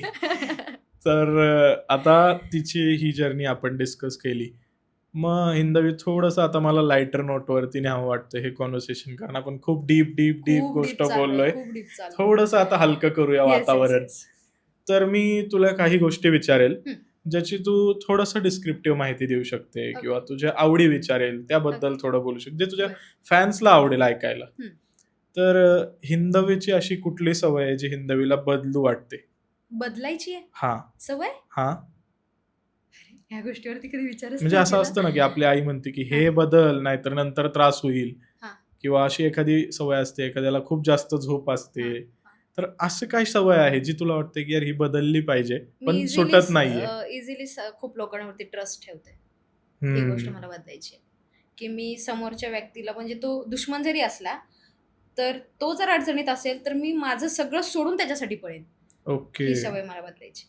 ओके. आणि हिंदवी ज्यावेळेस मैत्री करते, तर ती कशी असते मैत्रीमध्ये? तिचं कामापुरती मैत्री असते का ती वाहून देणारी मैत्री असते? बापरे! मी खरं सांगायचं गेलं ना, तर माझे खूप बोटांवरती मोजण्या इतकेच फ्रेंड्स आहेत किंवा माझे फ्रेंड्स लवकर बनत नाहीत. त्या बाबतीत मी थोडीशी हे आहे, कारण माझ्यापासून लोकं लांब गेले की मला त्रास होतो. ओके, अटॅचमेंट लवकर होते. अटॅचमेंट मला लवकर होते. जसं मी आताही म्हणले की माझा हं. विश्वास पटकन बसतो बरोबर. एखाद्यावरती. मी अटॅच लवकर होते. त्या फिलिंग्सला त्यांच्या अटॅच लवकर होते. तर मग हं. मी एवढी फ्रेंडशिप बाबतीत ही आहे ना, की मी शेवटपर्यंत ती फ्रेंडशिप टिकून ठेवते, जोपर्यंत समोरचा व्यक्ती मला सोडून जात नाही आणि त्या अच्छा. गोष्टीचा त्रास मलाच होतो. मग हिंदवीने कधी असं टॉक्सिक रिलेशनशिप हं. किंवा ब्रेकअप फेस केलंय का, की ज्यात ती पूर्ण तुटली होती? बिलकुल नाही. मी टॉमबॉय असल्यामुळे म्हणजे तसं राहणीमान असल्यामुळे किंवा मी थोडीशी तरकटी स्वभावाची असल्यामुळे माझ्यापर्यंत कुठला मुलगा कधी आलाच नव्हता. अच्छा. शाळेत तर विषयच नव्हता. 2 सुट्ट्या असायच्या. खाली जाणं, बघून येणं तसं होतं. कॉलेजमध्ये तर बिलकुलच नाही. बाहेरून कळायचं, बाहेरून गोष्टी यायच्या, लेटर्स वगैरे यायचे, हं, हं, रक्ताने हं. लिहिलेले लेटर्स आलेले बापरे! किंवा फळ्यावरती पांढरा नवीनच तो पांढरा हं, बोर्ड आला हं, होता हं, हं. आणि मार्कर्सवाला. मार्कर्सनी शिक्षक शिकवायला लागले होते. 12th मध्ये असेल मी. ते ब्लडने त्या मुलाने त्यावरती सगळं लिहिलेलं होतं. फळ्यावरती रक्ताने लिहिलं फळ्यावरती होतं. रक्ताने लिहिलेलं होतं. तर मग अशा गोष्टी मी खूप साऱ्या फेस केल्यात. आताही मी बऱ्याच गोष्टी फेस करते. पण कधी-कधी असं वाटतं, की फेममुळे ह्या सगळ्या गोष्टी आय आता थिंक मे अशी अट्रॅक्शन सगळ्यात असू शकते क्रेझिएस्ट गोष्ट कोणाचं. काय होती एखाद्या फॅननी तुझ्यासाठी केलीये किंवा एखाद्याने तुला प्रपोज करायला किंवा तुला विचारायला अशी काय क्रेझिएस्ट गोष्ट केली असावी? नाही घाबरतात ना. त्यामुळे पटकन तर कोणी काही बोलत नाही. पण असे बरेच मुलं असतात, की त्यांची फॅन्टसी आपण असू शकतो आणि त्या गोष्टीसाठी ते काहीही करू शकतात. पण आपण जर त्या गोष्टींना हा ठीक आहे जाऊ देत, हो ठीक आहे जाऊ देत, होऊ शकतं असं तसं म्हणून जर आपण पुढे नेत असू तर मग ठीक आहे. पण त्या गोष्टीचा जर त्रास व्हायला लागला तर मग आपण कुठेतरी मग माघार घ्यायला लागतो. मला तशा गोष्टी घडल्यात की ॲज अ फॅन म्हणून कोणीतरी जवळ येतंय, कॉन्टॅक्ट वाढवायचा प्रयत्न करतंय, बोलायचा प्रयत्न करतंय आणि जर मग परत तो जर मग म्हणत असेल की अरे नाही मला तूच पाहिजेस किंवा मला तू आवडतेस, तर मग तिथं माझं डोकं सटकलं होतं. असं ओके. घडलंय, बऱ्याच वेळा घडलंय. मग मी तिथून थोडंसं नाही का नाही हे काहीतरी चुकतंय बरं का, आपण ह्या गोष्टीपासून लांब झालं पाहिजे. त्यामुळे मला ट्रस्ट इश्यू खूप आहे. ओके. मी नाही पटकन कोणावरती ट्रस्ट ठेवू शकत आणि जर ठेवला तर मग त्या गोष्टींचा त्रास मलाच होतो. बघा त्यामुळे सर्कल कमी आहे आणि पटकन ट्रस्ट ठेवणं त्याच्यामुळेच बंद करायचं. बघा म्हणजे गप्पा गट्टा लकी आहे, तिने ट्रस्ट ठेवलाय आणि त्या सर्कलमध्ये आम्हाला एंट्री दिलेली आहे. नक्कीच. कमिंग टू द पॉइंट की आता जसं तू सांगितलं ह्या सर्व गोष्टी आहेत, मग असं कुठली गोष्टी आहे ज्याची तुला खूप जास्त भीती वाटते? काहींना असते प्राण्यांची भीती, काहींना हाईटचा फोबिया असतो, काहींना पब्लिक स्पीकिंगचा असतो, काहीही असतं प्रत्येकाच्या भीतीमध्ये.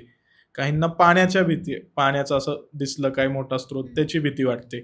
सो तुझ्यासाठी असं काय आहे? तुला भूतांची भीती वाटते, काय कशाची भीती वाटते तुला?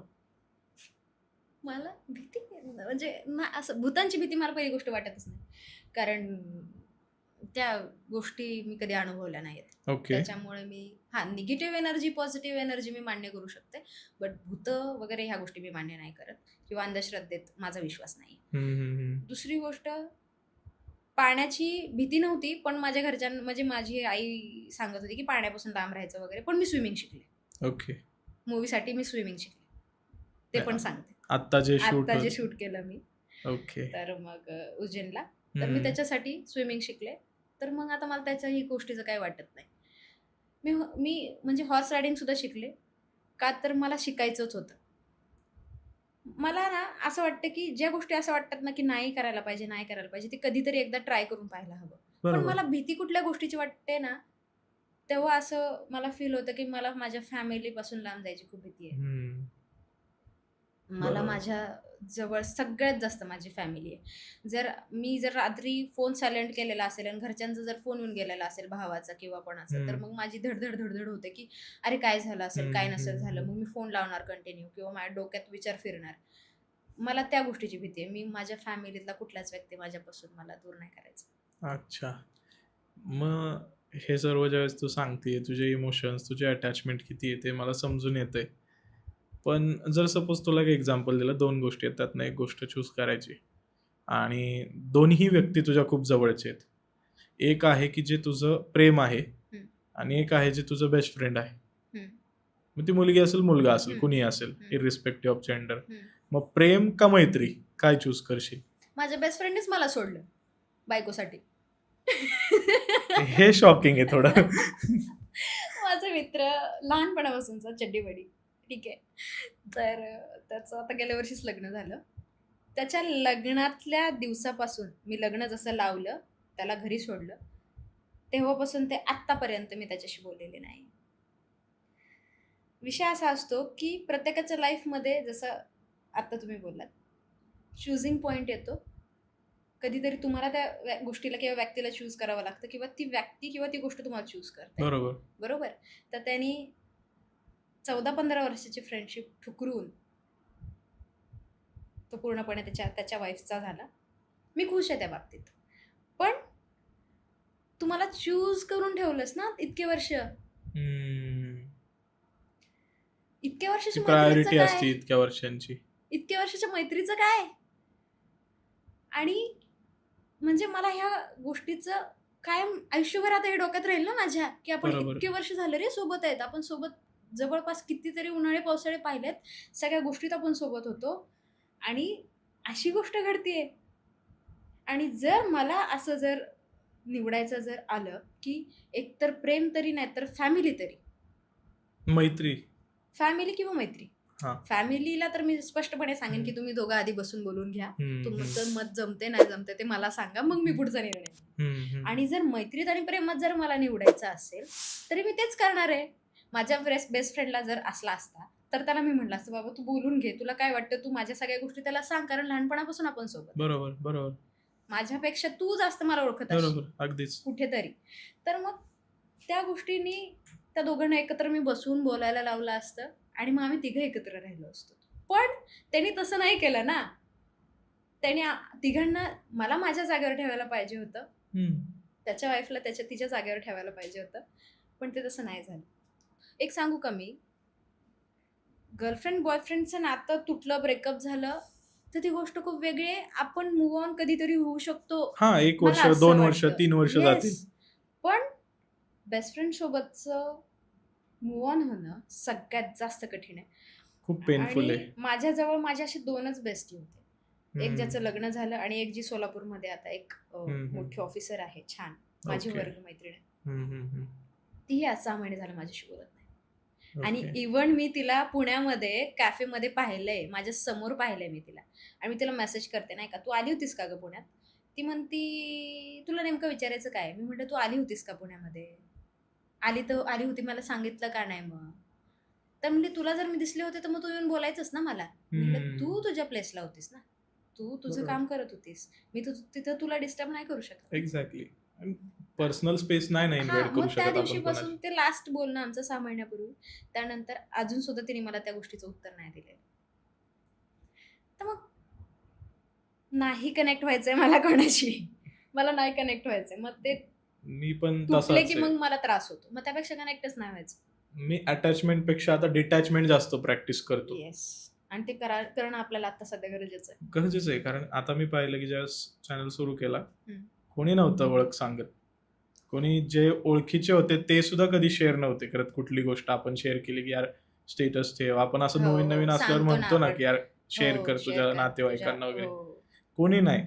आणि आता अशी वेळ आहे ना की ज्यावेळेस लोक ओळखतात, तोंडाने सांगतात हा माझा माझा जवळचा मित्र आहे, हा हम्म. मी एकत्र होतो, आम्ही हे केलंय ते केलंय. मग त्यावेळेस काही लाज वाटत होती माझी ज्यावेळेस मी स्ट्रगल करत होतो. तसंच असतं ना. स्ट्रगल करताना कोणी नसतं तुमच्या. काही मित्र खूप चांगले आहेत की ज्यांनी प्रत्येक वेळी सपोर्ट केला. मला माझ्या फॅमिलीने सगळ्यात जास्त सपोर्ट केला. फॅमिली तर ऑब्व्हियसली असतेच. येस.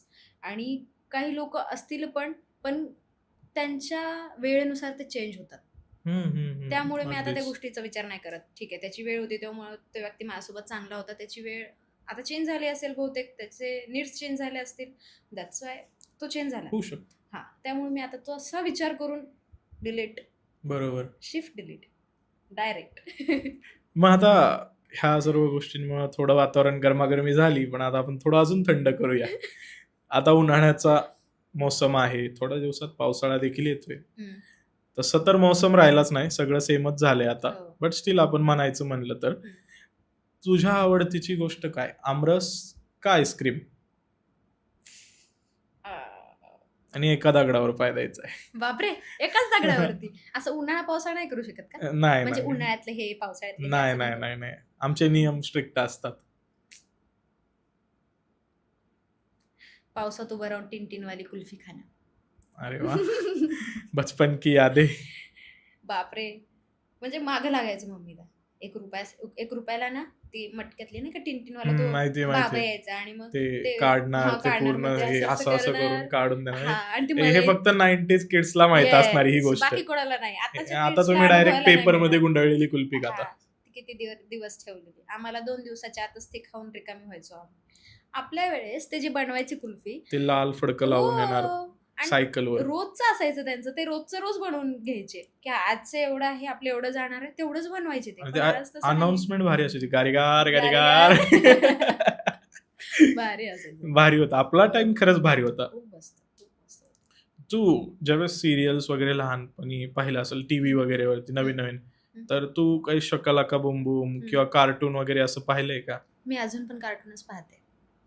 मला आवडतं, सिंचन पाहायला आवडतं. किंवा मी मगाशी म्हणलं अबातोकेरी Anime डायरीज, बरोबर. अॅनिमीज जे Right. आहेत त्या मी पाहते. तर मी मोस्टली तेच पाहिलेलं आहे. तर तू अॅनिमेज मध्ये तुझी एनर्जी कोणासोबत रिलेट करते जास्त करून, की you get motivation from that character, असं कुठलं आहे? मी जसं आता नाव घेतलं अबातोकेरी डायरीज, त्यामध्ये मामू एक कॅरेक्टर आहे. ती वैद्य असते, पण ती ज्या सिच्युएशनला आहे त्या सिच्युएशन सहित जे डिसिजन्स घेते, तिचं डिसिजन मेकिंग जी पॉवर आहे ती मी त्या गोष्टीशी रिलेट करते, तिच्याशी रिलेट करते. ओके. कारण मी पण डिसिजन त्या पद्धतीनेच घेते. त्यामुळे मला ते बघायला छान वाटतं आणि ऑब्व्हियसली जेव्हा आपण बुक्स वाचतो तेव्हा आपण खूप साऱ्या गोष्टी रिलेट कॅरेक्टर करत सोबत असतो त्या रिलेट करत कॅरेक्टर असतो. सोबत right. किंवा मूवीज वगैरे पाहताना. तसं मी मामाओ सोबत रिलेट करते. तू ते शिनचॅन वाले चोको चिप्स खाल्लेत का? त्यात जे चोको चिप्स दाखवतात ते? नाही ना, मी म्हणजे जास्त हे नाही करणार. मी आत्तापर्यंत हम्म. थम्सअपची जी टेस्ट आहे तीही मला माहित नाहीये किंवा मी चिप्स ट्राय नाही केलेले. कुरकुरे ट्राय केले होते, त्यानंतर मला उलट्या झाल्या, मग तेव्हापासून ते बंद झालं. ओके. सेन्सिटिव्ह आहेस तू. येस. नाही, मी तुला सजेस्ट करेल, तू जर कधी सिंगापूरला गेली ओके. तर इथं बुगीज स्ट्रीट म्हणून एक एरिया आहे. आपली तुळशीबाग तसं तिथलं बुगीज स्ट्रीट आहे. तर बुगीज स्ट्रीटवर आवर्जून ते शिनचॅनचे चोको चिप्स ट्राय कर. हो का? तिथे मिळतात का? खूप ऍडिक्टिव्ह आहे ते, अरे खाल्लं मी. बापरे. आणि ते खायला चॉकलेट बेस्ड असतात, सो ते खूप छान लागतात.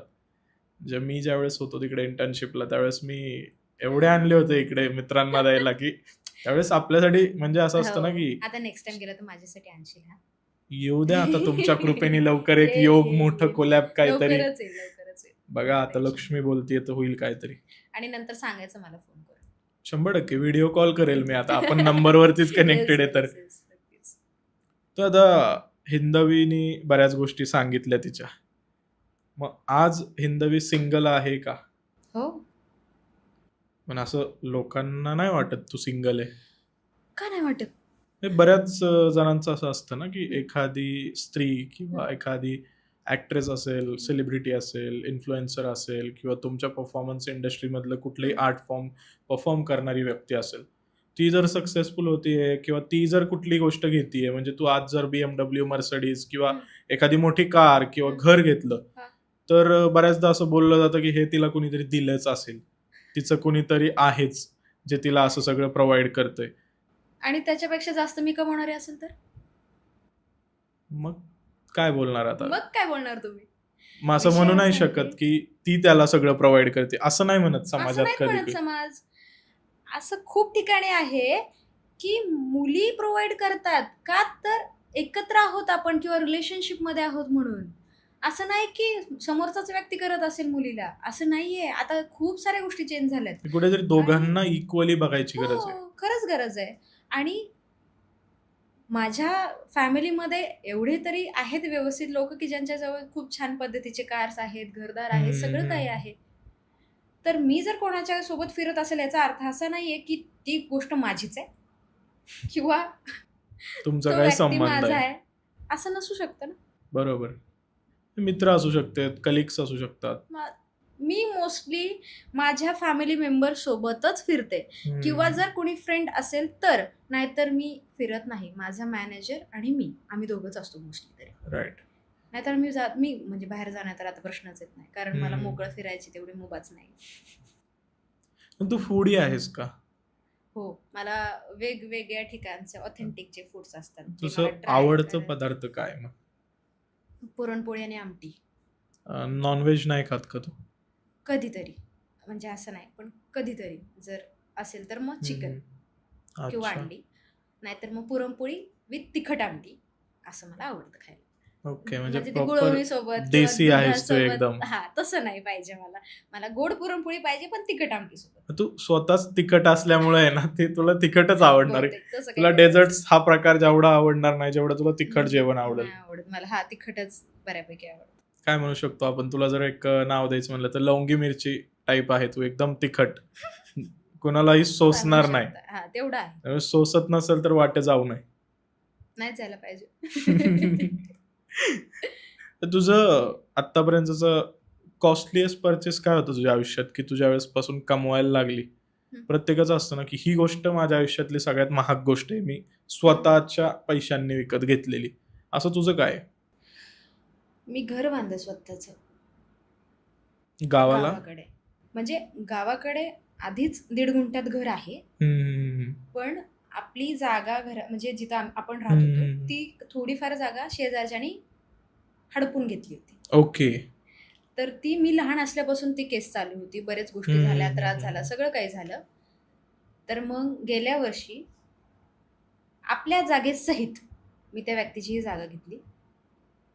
त्या जागेत काय त्या गल्लीतच त्याला ठेवलं. नाही वाव. राहायचं.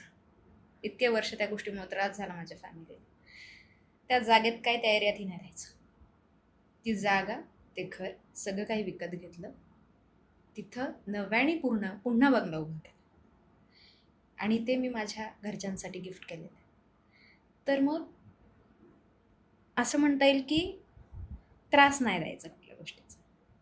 जर त्रास झाला तर मग तो मुळात सहित उपटून काढण्यात येईल. समजने वाली को इशारा काफी. खरंय. हा हा मला वाटतंय की ह्या पॉडकास्ट मधला किंवा मी इतके पॉडकास्ट केले यातला माझ्यासाठीचा खूप सॅवेज फ्लेक्स होता. बर. एक मीम यायचे बघ, तू जर पाहिलं असेल तर असं कोणी जर का सॅवेज काहीतरी बोललं तर असा गॉगल येणार त्याला ते असं सिगार वेगवेगळं- वगैरे हा, असं. तर ते मी नक्की एडिट करेल या मीमला. तो मुवमेंट होता हा एकदम. अरे बापरे. नाही, मला असं वाटतं की माझ्या फॅमिली मेंबर्सना किंवा माझ्या जवळच्या व्यक्तींना कुठल्या गोष्टींचा त्रास नाही झाला पाहिजे, तशा विचारांची आहे मी. सेम कॉपी पेस्ट लोकांना. येस. आज कळलं असेल मी कॉन्ट्रोवर्सी झाल्यावर मी का असा असतो मग. नाही, खरंच पाहिजे. आणि हम्म. का नाही पाहिजे? तुम्हाला अधिकारच कोणी दिलाय? आम्ही थोडी म्हणतो तुम्हाला या सगळ्या गोष्टी. हा, आम्ही इन्व्हाइटच केलेलं नाही नसतं तुम्हाला. केलेलं तुम्हाला. नाही तुम्ही आवडत आता स्किप करून निघून जा. हा ना, बळबळ ते घुसता मध्ये मध्ये मध्ये. नको पाहिजे. म्हणजे तू कॉल पर्सन आहेस का मेसेज पर्सन? दोन्ही पण नाही आहे. मी व्हिडिओ कॉल पर्सन आहे. हो, हे इंटरेस्टिंग आहे. हा, म्हणजे कसं, आता जर एखादी गोष्ट असेल आणि समोरचा व्यक्ती जर मला वाटतंय की आता समजा मम्मी पण तिच्या आवाजातून जर मला असं वाटते की आईला काहीतरी सॅड वाटते, मग मी मम्मीला म्हणणार उचल व्हिडिओ कॉल, किंवा मला काहीतरी फील झालं तर मी व्हिडिओ कॉल करणार. इंट्युशन्स नुसार. हा, मग काहीतरी चांगली गोष्ट आहे आणि समोरचा व्यक्ती सांगतो अरे बघ इथे असं असं आहे, कर व्हिडिओ कॉल, दाखव मला. असं मग काहीतरी घेतंय घरात किंवा भाऊ वगैरे, मग मी व्हिडिओ कॉल करणार. असं आता छान मला लक्षात वाटतं. राहील, आता मी पण व्हिडिओ कॉलचं डोक्यात ठेवल. हा, कुठे पण मी कामात गेलो असं असले काही की मग मी युनिक उचलत असेल नाही. आणि मी कामात व्हिडिओ असले कॉल की मी केला नाही उचलणारच उचलला नाही. की मग मी म्हणणार हे असं आहे, म्हणजे सांगायचं व्हिडिओ कॉल मी करा आहे ना, आणि पण कॉल ते- नाही घ्यायचा. ते मी आहे ना व्हिडिओ कॉल करणारी. हा, हा, ते मी दुसऱ्यांचा video नाही call- घ्यायचा. हा, दुसरे मी फ्री असेल तर मी नक्कीच घेते. हे चुकीचं आहे अध्यक्ष महोदय. आता तुझी एक वेगवेगळी साईड लोकांना कळतीये, पण एक असं शेवटाकडे पॉडकास्टच्या जसं आपण चाललोय त्याच्यात मला असाही प्रश्न पडतो की तू सगळ्यांना एक वेगळ्या प्रकारची पर्सनॅलिटी आता समजून आली असेल तुझी. तर जी हिंदवी आहे तिचं जर भविष्यात लग्न झालं, हम्म. जे की तू करशीलच ऑब्विसली हम्म. कधी ना कधी, तर लग्नानंतर देखील हिंदवी आम्हाला स्टेजवर दिसेल परफॉर्म करताना, का तिचं कुठेतरी करिअर चेंज झालेलं असेल किंवा ती याच्यातून बाहेर होईल, असं काय आहे का? आता विषय काय होतो की जेव्हा मला असं वाटतं की नाही आपण रिलेशनमध्ये हम्म. जायला पाहिजे बाबा, कुठेतरी आपण विचार करत असतो, तर त्याआधी नक्कीच मी समोरच्या व्यक्तीला पारखायचा प्रयत्न करेन किंवा मी केला पण आहे. मी नाही म्हणणार नाही ह्या गोष्टी. हम्म. पण जेव्हा मला वाटतं की नाही आपल्यासाठी हा व्यक्ती धोकादायक आहे, मी त्या गोष्टीपासून लांब जाते. आणि ते खूप Same. गरजेचं आहे. सगळ्या मुलींसाठी ते खूप गरजेचं आहे. मुलगी असो मुलगा असो. जर तुम्हाला इरिस्पेक्टिव्ह ऑफ जेंडर Yes. तुम्हाला ते कळलं जर पाहिजे. तुम्हाला जर कळतंय की हा व्यक्ती तुमच्या येणाऱ्या फ्युचरसाठी, तुमच्या फॅमिलीसाठी जर त्रासदायक ठरणार आहे किंवा त्याची फॅमिली सुद्धा तुमच्यासाठी त्रासदायक ठरणार आहे, तर तुम्ही त्या गोष्टीपासून लांब व्हा. बरोबर. ठीक आहे. आणि जेव्हा माझ्या लग्नाचा प्रश्न येतो तेव्हा मी माझ्या आईवडिलांना त्यामध्ये पहिल्यांदा विचारात घेईन की तुम्हाला काय वाटतं, आणि जर माझ्यासाठी स्थळ त्यांनी घेऊन आलं असेल तर मी त्या व्यक्तीला म्हणेल की बाबा हे मी आहे, मी या पद्धतीची मुलगी आहे, मी माझं करिअर मी नाही सोडू शकत. हम्म. ठीक आहे. जेव्हा वेळ असेल त्या पद्धतीने थोडेफार चेंजेस ठीक आहेत, पण मी माझं करिअर किंवा माझं स्टेज असेल किंवा माझी इंडस्ट्री असेल ते मी नाही सोडू शकत, कारण आज जी पण आहे मी त्या गोष्टीमुळे आहे. ठीक आहे. जेव्हा वेळ खरंच येईल, अजून बरेच 50-60 वर्ष जातील त्या गोष्टीला, तेव्हा मी ती बंद करेन. बापरे. पण आत्ता सध्या तरी मी नाही करणार. मग तुला मी आहे तशी एक्सेप्ट आहे का, किंवा तुझ्या फॅमिलीला एक्सेप्ट आहे का? परत माझ्यामुळे तुझ्या फॅमिलीला त्रास नको.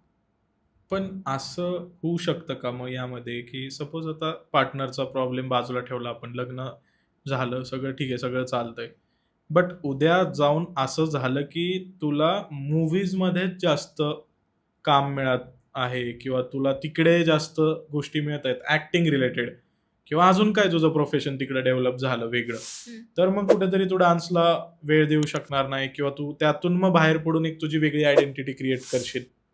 वेळ नाही मिळाला तर मी स्टेज परफॉर्मन्स नाही करणार. वेळ नाहीच मिळाला तर. पण मी स्टेज नाही सोडणार. हे तितकंच खरं आहे. कारण मला असं वाटतं, की जी सुरुवात जिथून झाली आहे ती गोष्ट सोडणं म्हणजे कुठेतरी माझ्यासाठी मला चुकीचं वाटतं. त्याच्यामुळे मी ती जागा कधीच नाही सोडणार. जेव्हा पण मी फ्री असेल, मला जर कुठल्या गावावरून बोलवणं आलं, तर मी नक्कीच सगळ्यांना नऊवारीत दिसेल आणि तिथं परफॉर्म करताना दिसेल. पण असं नाही, की अरे आज मी एवढी मोठी ॲक्ट्रेस आहे आणि मग मी कसं काय परफॉर्म करू? नाही होणार कधी असं. अच्छा. मग हिंदवीनी जर का विचार केला पुढचे 10 वर्ष, हं. 10 वर्षांनंतर हिंदवी स्वतःला कुठे पाहते? हां. 10 वर्षात हिंदवी स्वतःला ॲज अ करियर म्हणताय, की सगळ्याच प्रकारे. सगळ्याच एक प्रकारे? सोशल स्टेटस असतं, हं, करियर, प्रोफेशन, पर्सनल लाईफ हं, ह्या सगळ्या गोष्टींना जर एक कन्क्लूड करायचं म्हणलं आपल्याला, हं, आज जे स्टेटस आहे, आज जी हं, परिस्थिती आहे आजूबाजूची, हं. त्यानुसार 10 वर्षांनंतर कुठं पाहताय? सगळे एकत्र सांगता चालेल? हो, बरं. फक्त थोडक्यात. थोडक्यात. बरं. सगळ्यात महत्त्वाचं म्हणजे, की एक अशी महिला की जी स्वयंभू उभी आहे, हं, हं. सक्सेस आहे आणि वर्ल्ड मोस्ट पाहिजे असलेली ॲक्ट्रेस आहे. फक्त ती भारतापुरतं किंवा महाराष्ट्रापुरतं नसेल. Okay, you are manifesting big things. Yes. I am sure you will get that. Definitely.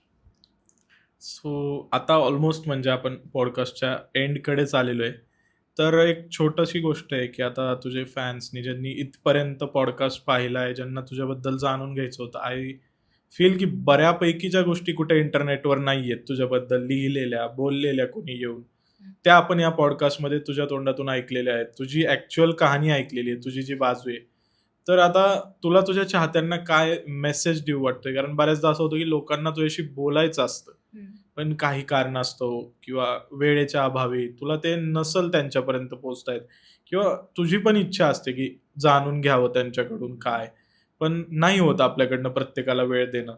तर अशा सगळ्या तुझ्या सर्व फॅन फॅमिलीसाठी जसं तू बोलली फॅन फॅमिली आहे येस, तुझी. मी नक्कीच फॅन फॅमिलीच म्हणते. काय मी जेव्हा पण लाईव्हला जाते किंवा मी जेव्हा पण बोलले, तर मी फॅन फॅमिलीच म्हणते. मग ह्या कारण फॅन फॅमिलीला तुला काय मेसेज द्यायचा आहे आज? मला मेसेज हा द्यायचा आहे त्यांना, मी कायम लाईव्हला गेल्यानंतर पण ह्या गोष्टी बोलतेच सगळ्यांशी, की तुम्ही माझ्यापर्यंत प्रत्येक वेळी पोहोचणं हे शक्य नाहीये. हं, हं, पण हं. मी लाईव्हच्या माध्यमातून तुमच्यापर्यंत पोहोचत असते किंवा तुम्ही कसे आहात, आज काय करताय, तिकडे पाऊस झाला की नाही झाला, कोणी काय खाल्लं, तुम्ही फॅमिलीला वेळ द्या, तुम्ही फॅमिलीसोबत बसा, दिवसभराची धावपळ तुमची कशी चालली आहे, ते तुमच्या जवळच्या व्यक्तीला सांगा. हे सगळ्या गोष्टी मी त्यांच्यासोबत बोलत असते आणि खाली कमेंट येत असते मग, "ताई हो असं झालं, ताई तसं झालं, हे झालं, ते झालं." काही मुली लहान गडचिरोलीवरून फोन करतात, की "ताई हिंदवी ताईंशी बोलणं होईल का?" किंवा मॅनेजरला म्हणतात, "ताईंकडे फोन द्या ना प्लीज." तर मी त्यांच्याशी कनेक्ट व्हायचा प्रयत्न करते, मी बोलते सुद्धा. मी होईल तेवढं गावात गेल्यानंतर सगळ्यांशी माईकवरून हं, बोलायचा हं, प्रयत्न हं. करते, कनेक्ट व्हायचा प्रयत्न करते. आय थिंक आत्ता हे सगळं करायला लागलेत. मी आज 3 वर्ष झाली ह्या सगळ्या गोष्टी करते आणि मला असं वाटतं की जेवढे पण माझे आता Instaला फॅन फॉलोअर्स आहेत, माझी जी फॅमिली आहे ती खरंच खूप जेन्युइन आहे. ते माझ्यावरती प्रेम करते. मला लोकं म्हणतात, की "आज 3 वर्षात तुझे 1 मिलियन का नाही झाले?" नकोयत मला 1 मिलियन. जे माझं कंटेंट आहे, ते त्या व्यक्तींना आवडतंय म्हणून ते आज माझे फॉलोअर्स आहेत. अगदीच. जर मी इतरांसारखे असले असते, तर आत्तापर्यंत माझे 2च्या पुढे असले 2 मिलियनच्या पुढे असले असते फॉलोअर्स. हां, म्हणजे कुठेतरी तुझ्या डोक्यामध्ये ती गोष्ट नाहीये, की मला अश्लील चाळे करून किंवा मला कुठेतरी एक्झॅक्टली. कपड्यांमध्ये येस, बटन वगैरे लूज येस, करून येस, फेम येस. मिळवायचं, अटेन्शन सीक हो. करायचंय. ते तुझ्या आयडिओलॉजीमध्ये नाहीये नाहीच किंवा आहे, तुझ्या नाहीच आहे. डोक्यात हे नाहीच आहे, की मला फेम बसतच नाही. त्या मिळवायचंय. माझ्या चौकटीत त्या गोष्टी बसतच नाहीत. माझ्या चौकटीत ज्या गोष्टी बसतात, त्या गोष्टींनी जर मला फेम मिळत असेल किंवा लोकांना मी आवडत असेल, तर ते कधीही माझ्यासाठी चांगलं आहे. बरोबर. आणि माझा त्या पद्धतीने लोकं आदर सत्कार करतात. लोकं मला मानतात, मला पूजतात. गेल्यानंतर जेव्हा महिलासुद्धा माझ्या पाया पडते एखादी, तेव्हा असं वाटतं, की मी काय कमवलंय? काय माहिती त्या व्यक्तीला? मी बरोबर. कुठून तरी आलेली एक व्यक्ती तिच्यासमोर हम्म. परफॉर्म करते आणि ती येऊन मला भेटून मिठी मारते, रडते, पाया पडते. तर अशी मुवमेंट्स मी जगते ना ज्यावेळी, तेव्हा असं मला वाटतं की मी हेच कमवले नऊवारी घालून. हम्म. आणि मी ते कंटिन्यू ठेवणार आहे त्या गोष्टी. हां, मी डान्स माध्यमातून खूप साऱ्या गोष्टी इन्व्हॉल्व करून त्यामध्ये लोकांपर्यंत खूप सारे मेसेजेस, गुड मेसेजेस द्यायचा प्रयत्न करेन. पण मी कधीच त्या गोष्टींना प्रोत्साहन नाही देणार की जे मेंटॅलिटी खराब करतील. राईट. म्हणजे आता मी ज्यावेळेस तुझ्याशी एवढ्या सगळ्या गप्पा मारल्या, फर्स्ट टाइम आपण कॉलवर बोललो त्यावेळेस इतकं काही नव्हतं. बट मला एक आयडिया आली होती समोरच्याच्या एनर्जीजची, माणसाची येते. जसं तुला काही आता एक्सपिरियन्स आले की मी किती स्टडी करतो एखाद्याचा. तर मला जाणवलं की तू खूप पॉझिटिव्ह एनर्जीज कॅरी करते आणि खूप छान पर्सनॅलिटी आहे तुझी. तर आम्हाला देखील आवडेल आता की लवकर एका वेगळ्या गोष्टीच्या प्रमोशनसाठी, जे तुम्हाला बॅक कॅमेरा सांगितली ती गोष्ट, येस, येस, येस. तर मी एक्सायटेड आहे त्या गोष्टीसाठी. तुम्ही देखील एक्सायटेड राहा आणि ती गोष्ट अनाऊन्स झाल्यानंतर नक्कीच आपण भेटूया. हो, तुझ्यासोबत गप्पा मारू. तुझी टीम असेल तर अजून छान. अजून छान. आपण हो, मी सर्व मिळून प्रयत्न गप्पा करेन. मारूया. येस, एक येस, छान नक्कीच. गप्पांचा हो, कट्टा रंगवूया. हो. आणि इथं तू आलीस आज ऍक्च्युली वेळ काढून, कारण का it's like very late right now आपण शूट करतोय तर ऑलमोस्ट. तर मला त्याबद्दल तुला थँक्यू बोलायचं आहे की तू अचानक आपलं ठरलं आणि तू आली आहे आणि छान असं मोकळा वेळ दिला. म्हणजे असं नव्हतं की चला चला उरका उरका. प्रत्येक प्रश्नाचं तू खूप सुंदररित्या उत्तर दिलेलं आहे. मग तो सेन्सिटिव्ह असू, इमोशनल असू किंवा तुला राग येणारा प्रश्न असू, तू छान हँडल केली सिच्युएशन.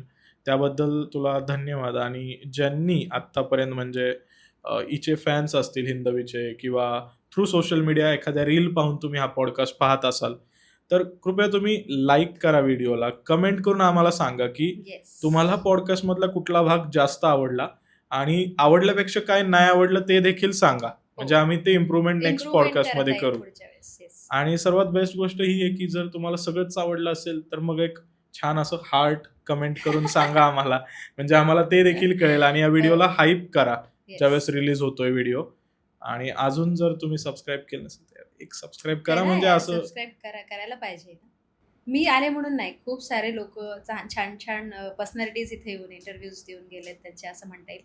तर तुमच्यापर्यंत न माहिती असलेल्या गोष्टी सुद्धा जर ह्या माध्यमातून पोहोचत असतील तर गप्पा कट्ट्याला फॉलो तरी करायलाच पाहिजे, सबस्क्राईब केलं पाहिजे. बघा आता आपली महाराष्ट्राची हिंदवी बोलती तर आता करूनच टाका. आता करूनच टाका. बटनच तोडून टाका सबस्क्राईबचं आणि फॉलोचं डायरेक्ट. थँक्यू. मला खूप छान वाटलं मला बोलवल्याबद्दल आणि एवढ्या छान गप्पा झाल्या ज्या आतापर्यंत कुठंच झालेल्या नाहीयेत. सो मला छान वाटलं. मला देखील खूप आनंद झाला तू आली आणि मला असं वाटलं की मी एका मैत्रिणीसोबत गप्पा मारतोय. मला असं पॉडकास्ट किंवा एक टिपिकल इंटरव्ह्यू जो असतो तसं काही फील नाही झालं तुझ्यासोबत. खूप नॅचरल फ्लो होता आणि काही स्क्रिप्टेड नव्हतं. मलाही माहित नव्हतं मी तुला काय विचारणार आणि आहे. ह्या गोष्टी कळायला पाहिजेत की मी म्हणजे इतकी अडखळते बोलताना, कारण मला त्या गोष्टी त्रास होतोय किंवा मला त्या गोष्टीचं छान वाटतंय. तर ते जे फिलिंग्स आहेत किंवा ते जे पॉजेस आहेत ना, ते नॅचरली आहेत आपल्यात. बरोबर. स्क्रिप्टेड नसतात ना ते फिलिंग्स, तर स्क्रिप्टेड नसणार. आणि पूर्ण अनफिल्टर्ड हा पॉडकास्ट. एडिटमध्ये मी काय कट केलेलं Yes. नाहीये. जसं आहे तसा शूट केलेला तुमच्या समोर आहे. कारण आम्हाला तेच आणायचंय, जी रियालिटी. आम्हाला ते ठरवून स्क्रिप्ट करून मजा नाही त्यामध्ये. मग काय ते तसं करून 2-3 मिलियन मारणारी भरपूर लोक आहेत. ठीक आहे, इट्स ओके, चलता रहता है. चला तर मग भेटूया एका नवीन एपिसोडमध्ये. थँक्यू हिंदवी. थँक्यू.